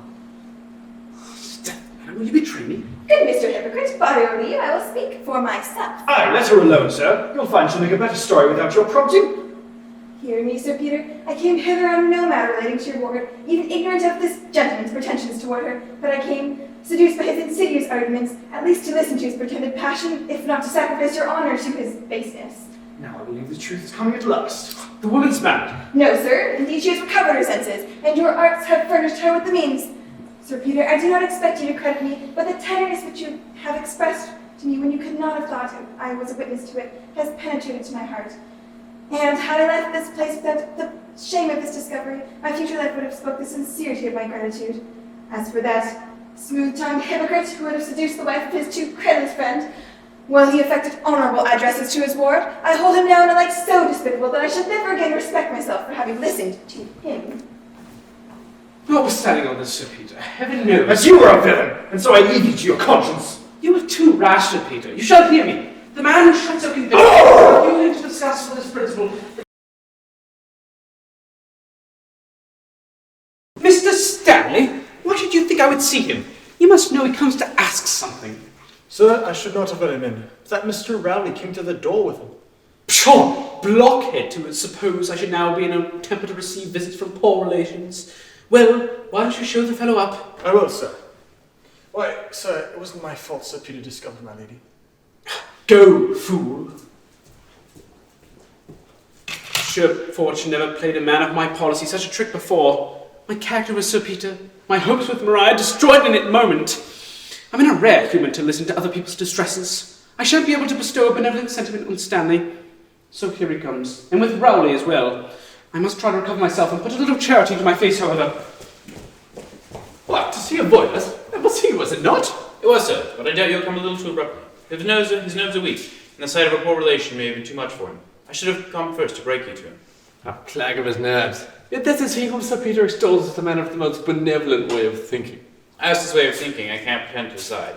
But to do him justice, he appears to have as much speculative benevolence as any private gentleman in the kingdom, though he seldom appears so sensual as to indulge himself in the use of it. Yet has a string of charitable sentiments at his fingers' ends. Or rather at his tongue's end. For I believe there is no sentiment he has more faith in than that charity begins at home. And his is of that domestic sort, I presume, which never stirs abroad at all. I mustn't seem to interrupt you. And you know, immediately as you leave, I come in to announce your arrival in your true character. True, and afterward you'll meet me at Sir Peter's. Without losing a moment. Sir, I don't like the complacence of his features. Sir, I beg you 10,000 pardons for keeping you a moment waiting. Mr. Stanley, I presume? At your service. Sir, I beg you will do me the honour to sit down. I entreat you, sir. Oh, dear sir, there's no occasion. Too civil by half. I have not the pleasure of knowing you, Mr. Stanley, but I am extremely happy to see you look so well. You were nearly related to my mother, I think, Mr. Stanley? I was, sir. So nearly that my present property affair made you discredit to her wealthy children, else I should not have presumed to trouble you. Dear sir, there needs no apology. He that is in distress, though a stranger, has a right to claim kindred with the wealthy. I am sure I wish I was of that class. He could offer you even a small relief. Oh, if your Uncle Sir Oliver were here, I should have a friend. I wish he were, sir, with all my heart. You should not want an advocate with him, believe me, sir. I should not need one. My distresses would recommend me, but I imagine his bounty had enabled you to become the agent of his charity. My dear sir, you were strangely misinformed. Sir Oliver's a worthy man, a very worthy sort of man. But avarice, Mr. Stanley, is the vice of age. I will tell you, my good sir, in confidence, what that man has done for me has been a mere nothing. Though people I know have thought otherwise, and for my part, I never chose to contradict the report. What? Has he never transmitted you bullion, rubies, pagodas? Oh dear sir, nothing of the kind. No, a few presents now and then. China, shawls, Congo tea, affidats, Indian crackers. Little more, believe me. His gratitude for £12,000? Affidavits and Indian crackers? Then, my dear sir, I doubt not you have heard of the extravagance of my brother. There are very few would credit what I have done for that unfortunate young man. Not I for one. The sums I have lent him. Indeed, I have been exceedingly to blame. It was an amiable weakness. However, I don't pretend to defend it, and now I feel it doubly culpable, since it has deprived me of the power of serving you, Mr. Stanley, as my heart directs. Dissembler. Then, sir, you cannot assist me. At present, it grieves me to say, I cannot, but whenever I have the ability, you may depend upon hearing from me. I'm extremely sorry. Not more than I am, believe me. To pity without the power to relieve is still more painful than to ask and be denied. Kind sir, most obedient, humble servant. You leave me deeply affected, Mr. Stanley. Will you be ready to open the door? Oh, dear sir, there's no occasion. You're very obedient. Yes, sir, you're most obsequious. You may depend upon hearing from me whenever I can be of service. Oh, sweet sir, you are too good. In the meantime, I wish you health and spirits. You're ever grateful and perpetual humble servant. Sir, yours is sincerely. Now I am satisfied. This is one bad effect of a good character. It invites applications from the unfortunate, and there needs no small degree of address to gain the reputation of benevolence without incurring the expense. The silver ore of pure charity is an expensive article in the catalogue of a man's good qualities, whereas the sentimental French plate I use instead of it makes just as good a show and pays no tax. Mr. Surface, servant, I was apprehensive of interrupting you, but my business demands immediate attention as this noble informed you. Always happy to see Mr. Rowley. How? All of a service? My uncle has arrived. He is indeed. We have just parted, quite well after his speedy voyage, and impatient to embrace his worthy nephew. I am astonished. William, stop Mr. Stanley if he's not gone. Oh, he's out of reach, I believe. Why didn't you let me know this when you came in together? I thought you had particular business, but I must be gone to inform your brother to appoint him here to meet his uncle. He will be with you within a quarter of an hour. So he says. Well, I am strangely overjoyed at his coming. Never to be sure was anything so damned unlucky. You'll be delighted to see how well he looks.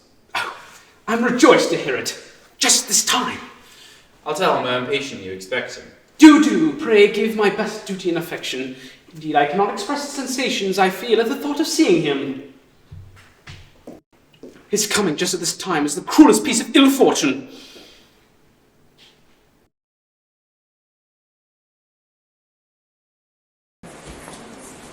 Indeed, ma'am. My lady will see nobody at present. Did you tell her it was her friend, Mrs. Candor? Yes, ma'am, but she begs you will excuse me. Do go again. I should be glad to see her if only for a moment, for I'm sure she must be in great distress. Oh, dear heart, how provoking! I'm not mistress of half these circumstances. Well, we shall have the whole affair in the newspapers with the names of the parties at length before I drop the story off at a dozen houses or so. Oh, Sir Benjamin, you have heard, I suppose? Of Lady Gizzle and Mrs. Service? And of Sir Peter's discovery? Why? A strange business to be said. Oh, well, I was never so surprised in all my life. I'm so sorry for all the parties. Indeed, I am. Now, I don't pity Sir Peter at all. He's always so extravagant and partial to Mr. Surface. Mr. Surface? Why, it was with Charles that Lady Teazle was detected. No, Mr. Surface is the guy. No. Charles is the man. It was Mr. Surface that brought Sir Peter on purpose to discover them. I tell you, I have one. And I have it from one. From one who had it from one immediately. But here's Lady Sneerwell. Perhaps she knows of the whole affair. So, my dear Mrs. Cantor, here's the sad affair of our friend Lady Teazle. My dear friend, who would have thought it? There was no trusting appearances, though to be sure she was always far too lively for me. To be sure, her manners were a little too free, but she was very young. And had indeed some good qualities. So she had indeed, but have you heard of the particulars? No, but everybody says that Mr. Surface was the man. There, I told you, Mr. Surface is the man. No, indeed. The assignation was with Charles. With Charles? You won't lie me, Mrs. Candy. Yes. He was the lover. Mr. Surface, to him justice, was only the informer. Well, I'm not disputing with you there, Mrs. Condon, but be it what you may, I hope that Sir Peter's wound will not... Sir Peter's wound? Oh, mercy, I didn't hear a word of their fighting. Nor I, still. Why, they fought before we left the room. Oh, my, do oblige us with the duel. Sure, says Sir Peter, immediately after the discovery. I'm a grateful fellow, and old as I am, I insist on immediate satisfaction. That must have been to Charles, for it is very unlikely Mr. Surface would go to fight in his own house. God's life, ma'am, not at all. Giving me immediate satisfaction. On this, madame, Lady Teazle, seeing Sir Peter in such danger, ran out of the room in strong hysterics, and Charles after her, calling out for hartshorn and water. Then, madame, they began to fight with swords. With Pistol's nephew, I have an undoubted authority. Oh, Mrs. Crabtree, then it's all true? Yes, and Sir Peter's dangerously wounded. By a question, Secunda. With bullet lodged in the thorax. Oh, mercy on me, poor Sir Peter! Yes, ma'am, though Charles would have avoided the matter if he could. I knew Charles was the person. My aunt, I see, there's nothing of the matter. But Sir Peter taxed him with the greatest ingratitude. Just as I said. Odds life, nephew, let others know something too. A pair of pistols lay on the brewery, for it seems Sir Peter had come late the night before from Salt Hill, where he had gone to see the Moulton, with a friend who had a son in Etting. So unluckily, the pistols were left charged. I hear nothing of this. Sir Peter forced Charles to take one, and they shot pretty nearly together. So Charles' shot took place, as I mentioned, and Sir Peter's missed. But what is extraordinary, the ball struck a little bronze pliny that stood over the chimney, grazed out the window at a right angle, and wounded the postman, who had just come with a double letter from Northamptonshire. I must confess, my aunt's account was more circumstantial, but I really mind if the more true one for all that. I am more interested in this affair than they can imagine, and I must have better information. Lady Sneerwell's account is easily accounted for. Yes, they certainly do say that, but that's neither here nor there. Yes, but pray, where is Sir Peter at present? Oh, they brought him home. He's now in the house, though the servants are ordered to deny it. And Lady Teazle, I suppose, attending to him? Yes, I saw one of the faculty enter just before me. Hey, the consul. Oh, this is he, the physician, depend on it. Oh, certainly it must be the physician. Now we shall know. Well, doctor, what help? Aye, doctor, how's your patient? The doctor is in a wound with a small sword. A bullet lodged in the thorax for 100. Doctor, the one with a small sword and bullet lodged in the thorax. Wounds, are you mad, good people? Perhaps, sir, you're not a doctor. Truly, I am to thank you for my degree if I am. Only a friend of Sir Peter's then, I presume. But, sir, you must have heard of the accident. Not a word. Not of Sir Peter being dangerously wounded? The devil he is. Run for his body. Shot in the breast. I one missed the surface. I, the younger. Hey, what the plague? You seem to differ strangely in your accounts. What? You agree that Sir Peter is dangerously wounded? Yes, we agree there. Yes, I believe there can be no doubt of that. Then upon my word, he is the most imprudent man alive. Here he comes walking as if nothing at all were the matter. What's my heart, Sir Peter? You are come in good time, for we are just giving you over. Oh my God, this is the most sudden recovery. Why, man, what did you out of bed with a small sword through your body and a bullet lodged in your thorax? Small sword and a bullet. Aye, his men would have killed you, would have made me a doctor to dub me a compass. Why, what is all this? We rejoice, Sir Peter, that the story of the duel is not true, and are sincerely sorry for your other misfortunes. So, all over the town already? No, Sir Peter, you are vastly to blame and think merry at all your years. Madam, what business is that of yours? Though indeed, as Sir Peter made so good a husband, he's very much to be pitied. I got no pity, ma'am. I desire none of it. Oh, Sir Peter, you must not mind the laughing and jest you will meet with on this occasion. Sir, I desire to be master in my own house. 'Tis no uncommon case, that's one comfort. I insist on being left to myself. Without ceremony, I insist on your leaving my house directly. Well, we are going, and depend on it, we'll make the best report of you as we can. Leave my house! And tell how hardly you have been treated. Leave my house! How patiently you bear. Fiends, violence, furies! Oh, no, venom, choke them! You're very provoking indeed, Sir Peter. I hear high words. What is wrong with you, Sir Peter? What signifies asking? Do I ever pass a day without my vexations? Well, I'm not inquisitive. I come only to tell you that I've seen both my nephews in the manner we proposed. A precious couple they are. Yes, and so I was convinced your judgment was right, Sir Peter. Yes, I find Joseph is indeed a man after all. Yes, as Sir Peter said, he is a man of sentiment. And I accept the sentiments he professes. It certainly is edification to hear him talk. He is the model for the young men of the age. But how's this, Sir Peter? You don't join in the friend Joseph's praise as I expected. Sir Oliver, we live in a damned wicked world, and the fewer we praise, the better. What? Do you say so, Sir Peter, who were never mistaken in all your life? Plague on you both! I see by your sneering you have heard the whole affair. I shall go mad among you. Then to fret you no longer, Sir Peter, we are indeed acquainted with it all. I met Lady Teazle come from Mr. Surface's so humbled she requested me to be your advocate with you. And does Sir Oliver know all too? Every circumstance. What, of the closet and the screen, eh? Yes, and the little Frenchman and I've been vastly diverted with the story. Ha! I have never laughed more in my life, I assure you. Oh, vastly diverting. To be sure, Joseph with his sentiments. Yes, his sentiments are hypocritical rogue. I think that wrong Charles to pull Sir Peter out of the closet. It was devilish entertaining, to be sure. Oh, Sir Peter, egad, I would have liked to see your face when the screen was thrown down. Yes, my face when the screen was thrown down. Oh, I must never show my head again. Oh, but come. I'm afraid it's not fair to laugh at you, my old friend. But I'm sorry, I can't help it. Oh, pray don't restrain your mirth on my account. It does not bother me at all. I love the whole affair myself. Yes, I think being a standing jest for all one's acquaintance a very happy situation. Oh yes, and then of the morning to read the paragraphs about Mr. S, Lady T, and Sir P will be so entertaining. Without affectation, you may despise the ridicule fools. But I see Lady T's in the next room. You must desire reconciliation as earnestly as she does. Perhaps my being here prevents her coming to you. Well, I'll leave Rowley to mediate between you. However, he must bring more presently to Mrs. Surface, for I am returning now. If not to reclaim a libertine, at least to expose hypocrisy. Ah, I'll be present at your discovering yourself there with all my heart, though it is a vile unlucky place for discoveries. We'll follow. She was not coming here, you see, Rowley. Which has left the door open, you perceive. See, she's in tears.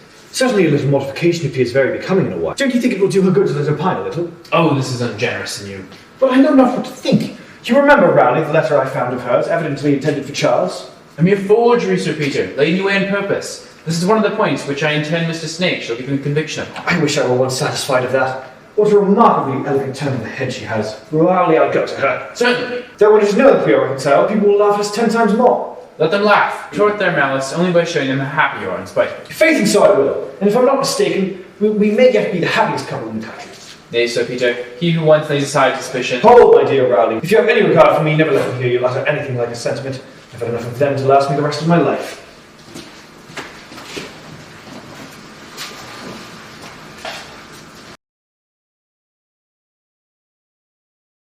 Action. Impossible! Will not Sir Peter immediately be reconciled to Charles, and of consequence no longer oppose his union with Maria? The very thought is distraction to me. Can passion furnish a remedy? No, nor cunning either. Oh, I was a fool, an idiot to leave for such a blunder. Sure, Lady Sneerwell, I am the greatest sufferer. Yet you see, I bear the accident with calmness. Because the disappointment doesn't reach your heart. Your interest only attached you to Maria. Had you felt what I do for that ungrateful liberty, neither your temper nor your hypocrisy could prevent you showing the sharpness of your vexation. But why should your reproaches fall on me for this disappointment? Are you not the cause of it? What had you to do to bait in your pursuit of Maria, to prefer Lady Teazle, by the way? Had you not sufficient field for your roguery in blinding Sir Peter and supplanting your brother? I hate such an avarice of crimes. It is an unfair monopoly and never prospers. Well, I admit I've been to blame. I confess I deviated from the direct route of wrong. But I don't think it was so totally defeated neither. No. You're telling me that you made a trial of Mrs. Snake since we met, and that you still believe him faithful to us? I do believe so. And that he is undertaken, should it be necessary, to swear and prove that Charles is at this time contracted by vows and honour to your ladyship, which some of his former letters to you will serve to support. This indeed might have assisted. Come, come, it is not too late yet. But hark, this is probably my Uncle Sir Oliver. Retire to that room. We'll consult further when he's gone. Well, but we should find you out too. Oh, I have no fear of that. Sir Peter would hold his tongue for its own credit's sake, and you may depend on it, I will soon discover Sir Oliver's weak side. I have no diffidence of your abilities, only be constant to one roguery at a time. I will. So, 'tis confounded hard after such bad fortune to be baited by one's confederate in evil. Well, at all events, my character is so much better than Charles's, that I certainly... Hey, what? This is not Sir Oliver. But old Stanley again. Play off that he should return to tease me just now. We should have Sir Oliver come and find him here and... Gats life, Mrs. Stanley! Why have you come back to plague me just now? You must not stay now, upon my word. Sir, I hear your Uncle Sir Oliver is expected here. No, he's been so penurious to you, I'll see what he'll do for me. Sir, it is impossible for you to stay now, so I must beg. Come at any other time, and I promise you shall be assisted. No, Sir Oliver, and I must be acquainted. Sound, sir, then I insist on your quitting the room directly. Nay, sir. Sir, I insist on it. Here, William, show this gentleman out. Since you can tell me, sir, not one moment. Hey, Jay, what's your matter now? Sounds like you got hold of my little broker. What the devil? What is the problem, my little fellow? So, he's been with you too, has he? To be sure, he has. Wife is honest a little. But show, Joseph, you've not been borrowing money of him too, have you? Borrow? No. But, brother, you know here we expect Sir Oliver every... Oh, God, that's true. No one mustn't find me here, to be sure. Yet Mr. Stanley insists. Stanley? Why, his name's Premium. No, Stanley. No, Premium. Well, no matter which. But... Oh, yeah, Stanley or Premium. 'Tis all the same thing, as you say. For I'm sure he goes by 500 names besides A.B.'s at the coffee houses. Death! Here's Sir Oliver at the door. Now I beg, Mr. Stanley. And I beg, Mr. Premium. Gentlemen! Sir, by heaven you shall go! I out with him, certainly. You survive! 'Tis your own fault! Sure. Hey, what in the name of wonder? Here are dutiful nephews to solve their uncle to us visit. Indeed, Sir Oliver, 'twas well he came in to rescue you. Truly was, for I perceive, Sir Oliver, the character of old Stanley was of no protection for you. Nor Premium either. The former couldn't extort a shilling from that benevolent gentleman. And now he stood a chance of faring worse than my ancestors and being knocked down without being bid for. Charles! Joseph. It's now complete. Very. Sir Peter, my friend, and Rowney too, look on that elder nephew of mine, and you know also how gladly I would have regarded half my fortune as held in trust for him. Judge then my disappointment in discovering him to be destitute of truth, charity, and gratitude. Sir Oliver, I should be more surprised at this declaration if I had not myself found him to be selfish, treacherous, and hypocritical.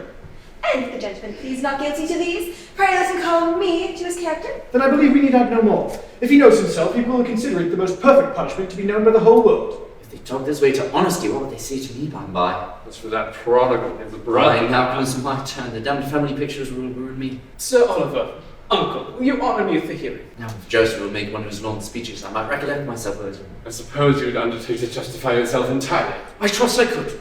Sure. Well, sir, and you could justify yourself too, I suppose?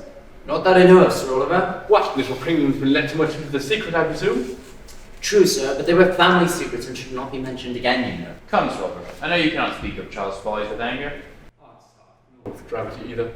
Sir Peter, do you know that the rogue bargained for all his ancestors? Sold me judges and generals by the foot and made Nance as chief as broken China? To be sure, Sir Oliver, I did make a little free with family candidates, that's the truth on it. My ancestors may certainly rise in evidence against me, there's no denying it.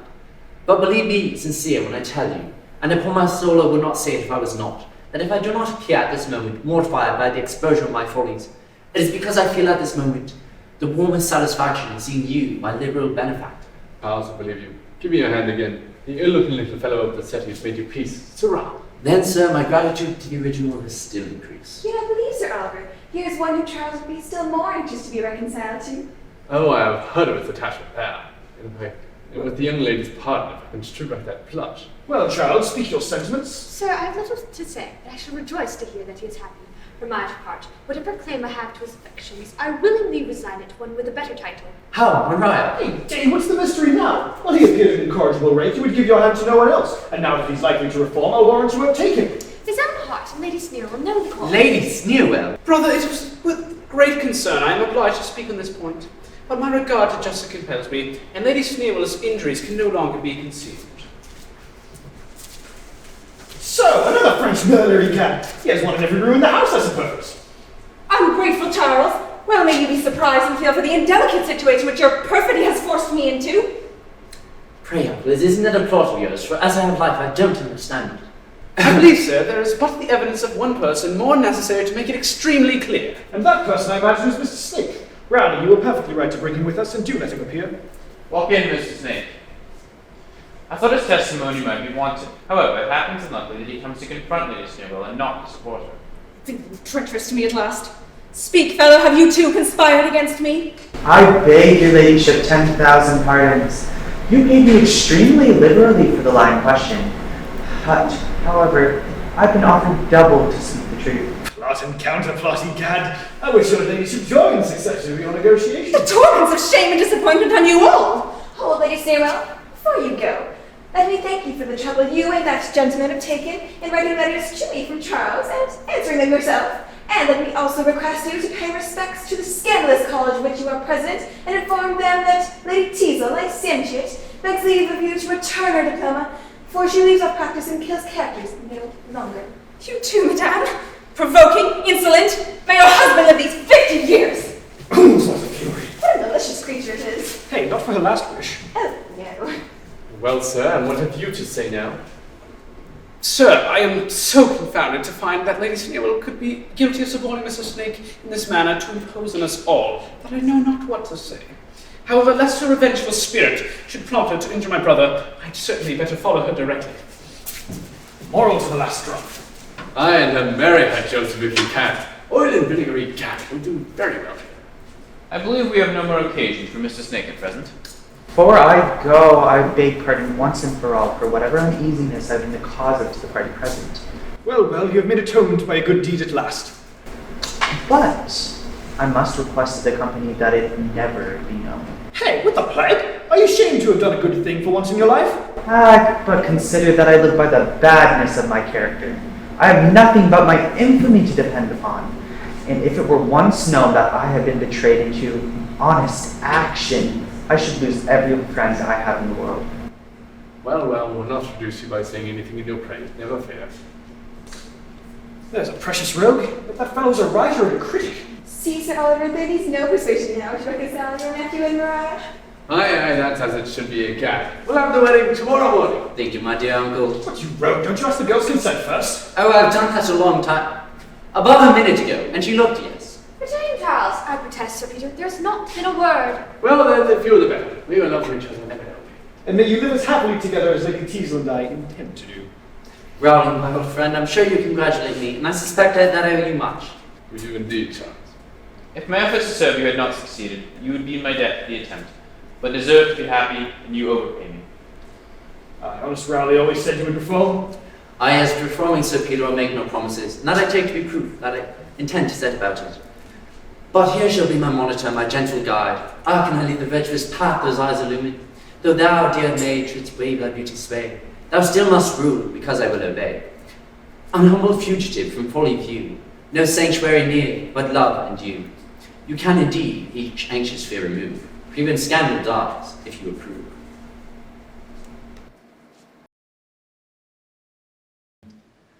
I who was late, so volatile and gay, like a trade wind, must now blow all one way. Bend all my cares, my studies, my vows, to one old rusty weathercock, my spouse. So wills our virtuous bard the motley bays of crying epilogues and laughing plays. O bachelors who marry smart young wives, learn from our play to regulate your lives. Each brings his dear to town, all faults upon her. London will prove the very source of honor. Plunge fairly in like a cold bath it serves, when principles relax to brace the nerves. Such is my case, and yet I might deplore that gay dream of dissipation, or, and say ye fair was ever lively wife, born with a genius for the highest life, like me untimely blasted in her bloom, like me condemned to such a dismal doom. Save money when I just knew how to waste it, leave London just as I began to taste it. Must I then watch the early crowing cock, the melancholy ticking of a clock, in the lone rustic hall forever pounded, with dogs, cats, rats, and squalling brats surrounded?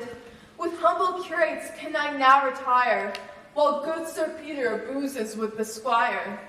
And at backgammon mortify my soul, that pants for loo or flutters at a vole.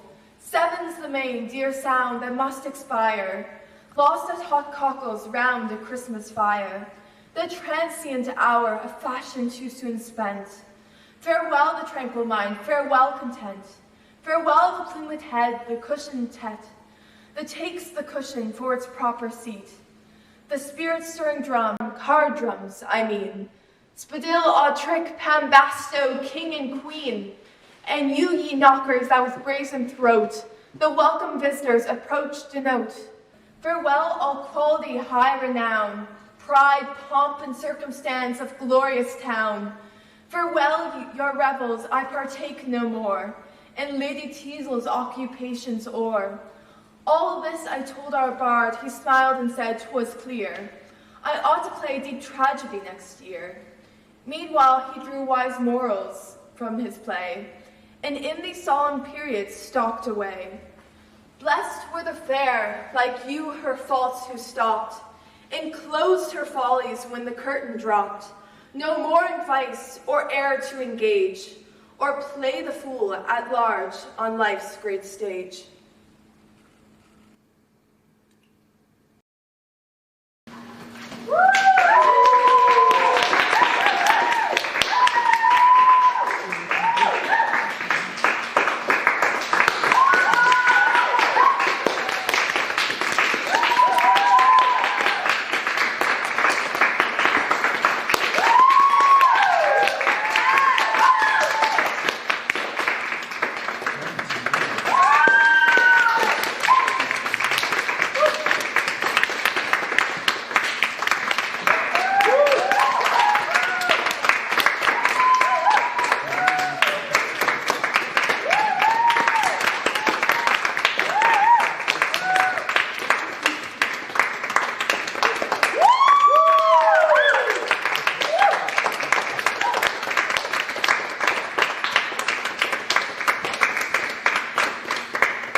School for scandal, tell me I beseech you.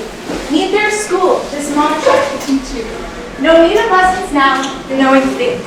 We might as well be taught to eat and drink.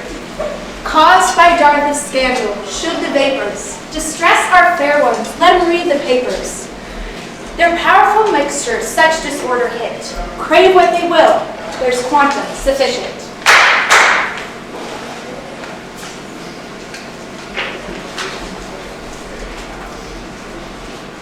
The paragraphs you say, Mr. Snake, were all inserted? They were, madame, and as I copied them myself with a clean hand, there can be no suspicion once they came. Did you circulate the report of Lady Whittle's intrigue with Captain Bosco? That is in as fine a train as your ladyship could wish. In the common course of things, I think it must reach Mrs. Clackett's ears within 4 and 20 hours. And then, you know, the business is as good as done. Why, truly, Mrs. Clackett has a very pretty talent and a great deal of industry. Very true, madame, and has been tolerably successful in her day. To my knowledge, she has been the cause of 6 matches being broken off and 3 sons being disinherited, of 4 forced elopements, as many close confinements, 9 separate maintenances, and 2 divorces. Nay, more than once I have traced her causing a tete-a-tete in a town and country magazine, when perhaps the parties have never even seen each other's faces within the course of their lives. She certainly has talent, but her manners broke. 'Tis very true. She generally designs well, has a free tongue and a witty invention, but her coloring is too dark and her outline often extravagant. She wants that delicacy of tint and mellowness of sneer which distinguish your ladyship's scandal. You are partial, Snake? Not in the least. Everybody allows that Lady Sneerwell can do more with a word or look than Meghan can with the most over detail. Even if they happen to have a little truth on their side to support it. Yes, indeed, my dear Snake, and I know it gives to deny the satisfaction I reap from the success of my efforts. Wounded myself in the early part of my life by the environment tongue of slander, I confess I have since known no pleasure equal to reducing others to the level of my injured reputation. Nothing could be more natural. But, my dear Lady Sneerwell, there is one affair which in your lately employed me, wherein I confess I am at a loss to guess your motives. I can see you with respect to my dealings with Sir Peter Teazle and his family. I do. Here are 2 young men to whom Sir Peter Teazle has acted as a kind of guardian since their father's death. The elder possessing the most amiable character and universally well spoken of. The latter the most dissipated and extravagant young fellow in the kingdom, without friends or character. The former an avowed admirer of your ladyship and apparently your favorite. The latter attached to Maria, Sir Peter's ward, and confessedly beloved by her. Now, on the face of these circumstances, it is utterly unaccountable to me why you, the widow of a city knight with a good jointure, should not close with the passion of a man of such character and expectations as Mr. Surface, and more so why you should be so uncommonly earnest to destroy the mutual attachment subsisting between his brother Charles and Maria. And if wants to unravel this mystery, I'm to inform you that love has no share whatsoever in the intercourse between Mr. Surface and myself. No! His real attachment is to Maria, which is unfortunate. But finding in his brother a favourite rival, he has been forced to mask his pretensions and profit by my assistance. Yet still I am more puzzled why you should interest yourself in his success. How dull you are. Cannot you surmise the weakness which I hitherto through shame have concealed even from you?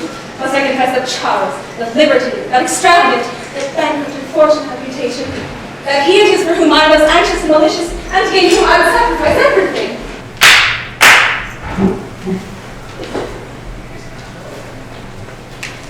Blood, cries my Lady Wormwood, who loves tackle, and puts much salt and pepper in her prattle. Just risen at noon, all night at cards and threshing. Strong tea and scandal, bless me, how refreshing. Give me the paper's list, how bold and free. Last night Lord L was caught with Lady D, for aching heads what charming Saul will have. If Mrs. B will still continue flirting, we hope she'll drop, or will, undraw the curtain. My dear Lady Sneerwell, how are you this century? So good to see your generosity having so many colonials and street urchins with you. Well, they must give you the best news. Speaking of which, Mr. Surface, what news do you hear? Though indeed it is no matter, for I think one hears nothing but scandal. Just so indeed, madam. And Maria Child, what is the whole affair off between you and Charles? His extravagance, I presume. The town talks of nothing else. I'm very sorry, ma'am. The town has so little to do. Oh, very true, child. But there's no stopping people's tongues. I own I was heard to hear it, as indeed I was to learn from the same quarter, that your rivals, Sir Peter and Lady Teazle, have not agreed so well as could be wished. It's strange we have heard your people to busy themselves, sir. Oh, Why, it was but yesterday that I was told that Miss Gallagher had a look with Sir Philip Flirt. But don't remind me what anyone says. Though to be sure, I haven't heard very good authority. Such reports are highly scandalous. Oh, so they are, dear. Shameful? Shameful. But the witnesses and stories, no character escapes. Why? Who would have suspected your friend this grim of an indiscretion? Yet such is the ill nature of people that they say her uncle stopped her just last week as she was stepping into the York diligence with her dancing master. Answer, Fred. There are no grounds for the report. Oh, no foundation in the world, I understand. No more probably than for the story that circulated last month of Mrs. Festino's affair with Colonel Casino, though to be sure, that was never rightly cleared up. The license of invention some people take is monstrous indeed. Just so, but in my opinion, those who report such things should be equally culpable. Well, it's true. Tale bearers are just as bad as the tale makers. 'Tis an old observation, and a very true one. But like I said before, what's to be done? How will you prevent people from talking? Today, Mrs. Clackett assured me that Mr. and Mrs. Honeymoon were last week a mere man and wife like the rest of their acquaintances. She likewise hinted that a certain widow had gotten rid of her dropsy and recovered her shape in the most surprising manner. And she was affirmed by Miss Tattle that Lord Buffalo had found his lady in a house of no extraordinary fame, and that Sir Harry Duquette and Tom Saunter were to measure swords on a similar provocation. But Lord, do you think I would report these things? No, no. Tale bearers, as I said before, are just as bad as the tale makers.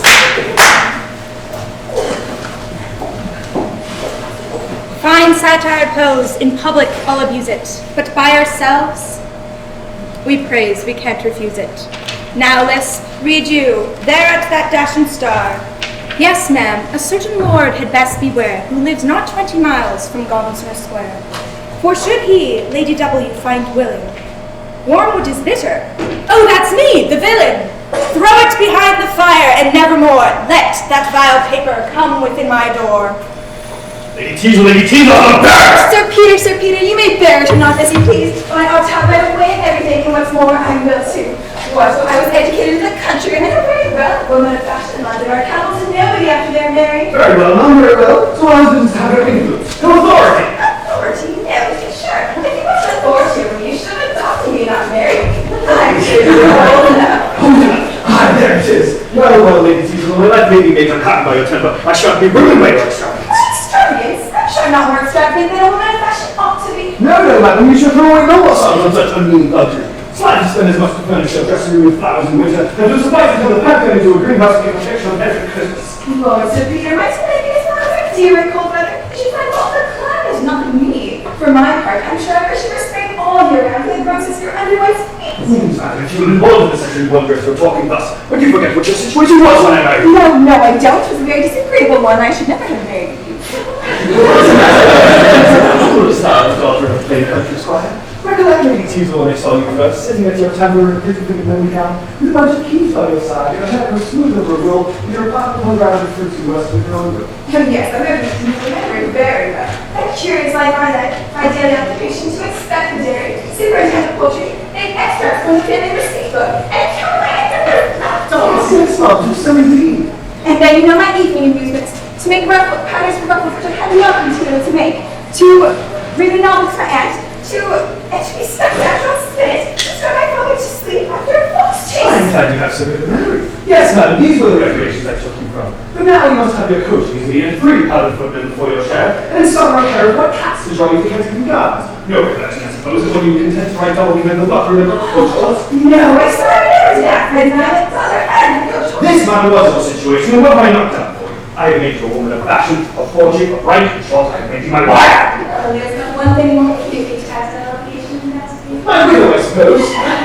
Don't flatter yourself, although you're a complicated so like you shall have a break about, I promise you. However, I am equally obliged to you for the news. Then why would you demonstrate yourself so disagreeable to me and force me in every little elegant expense? And I say, do you any of these elegant expenses when you married me? Love, Sir Peter, I should make you like to have your wife not to be a woman of taste.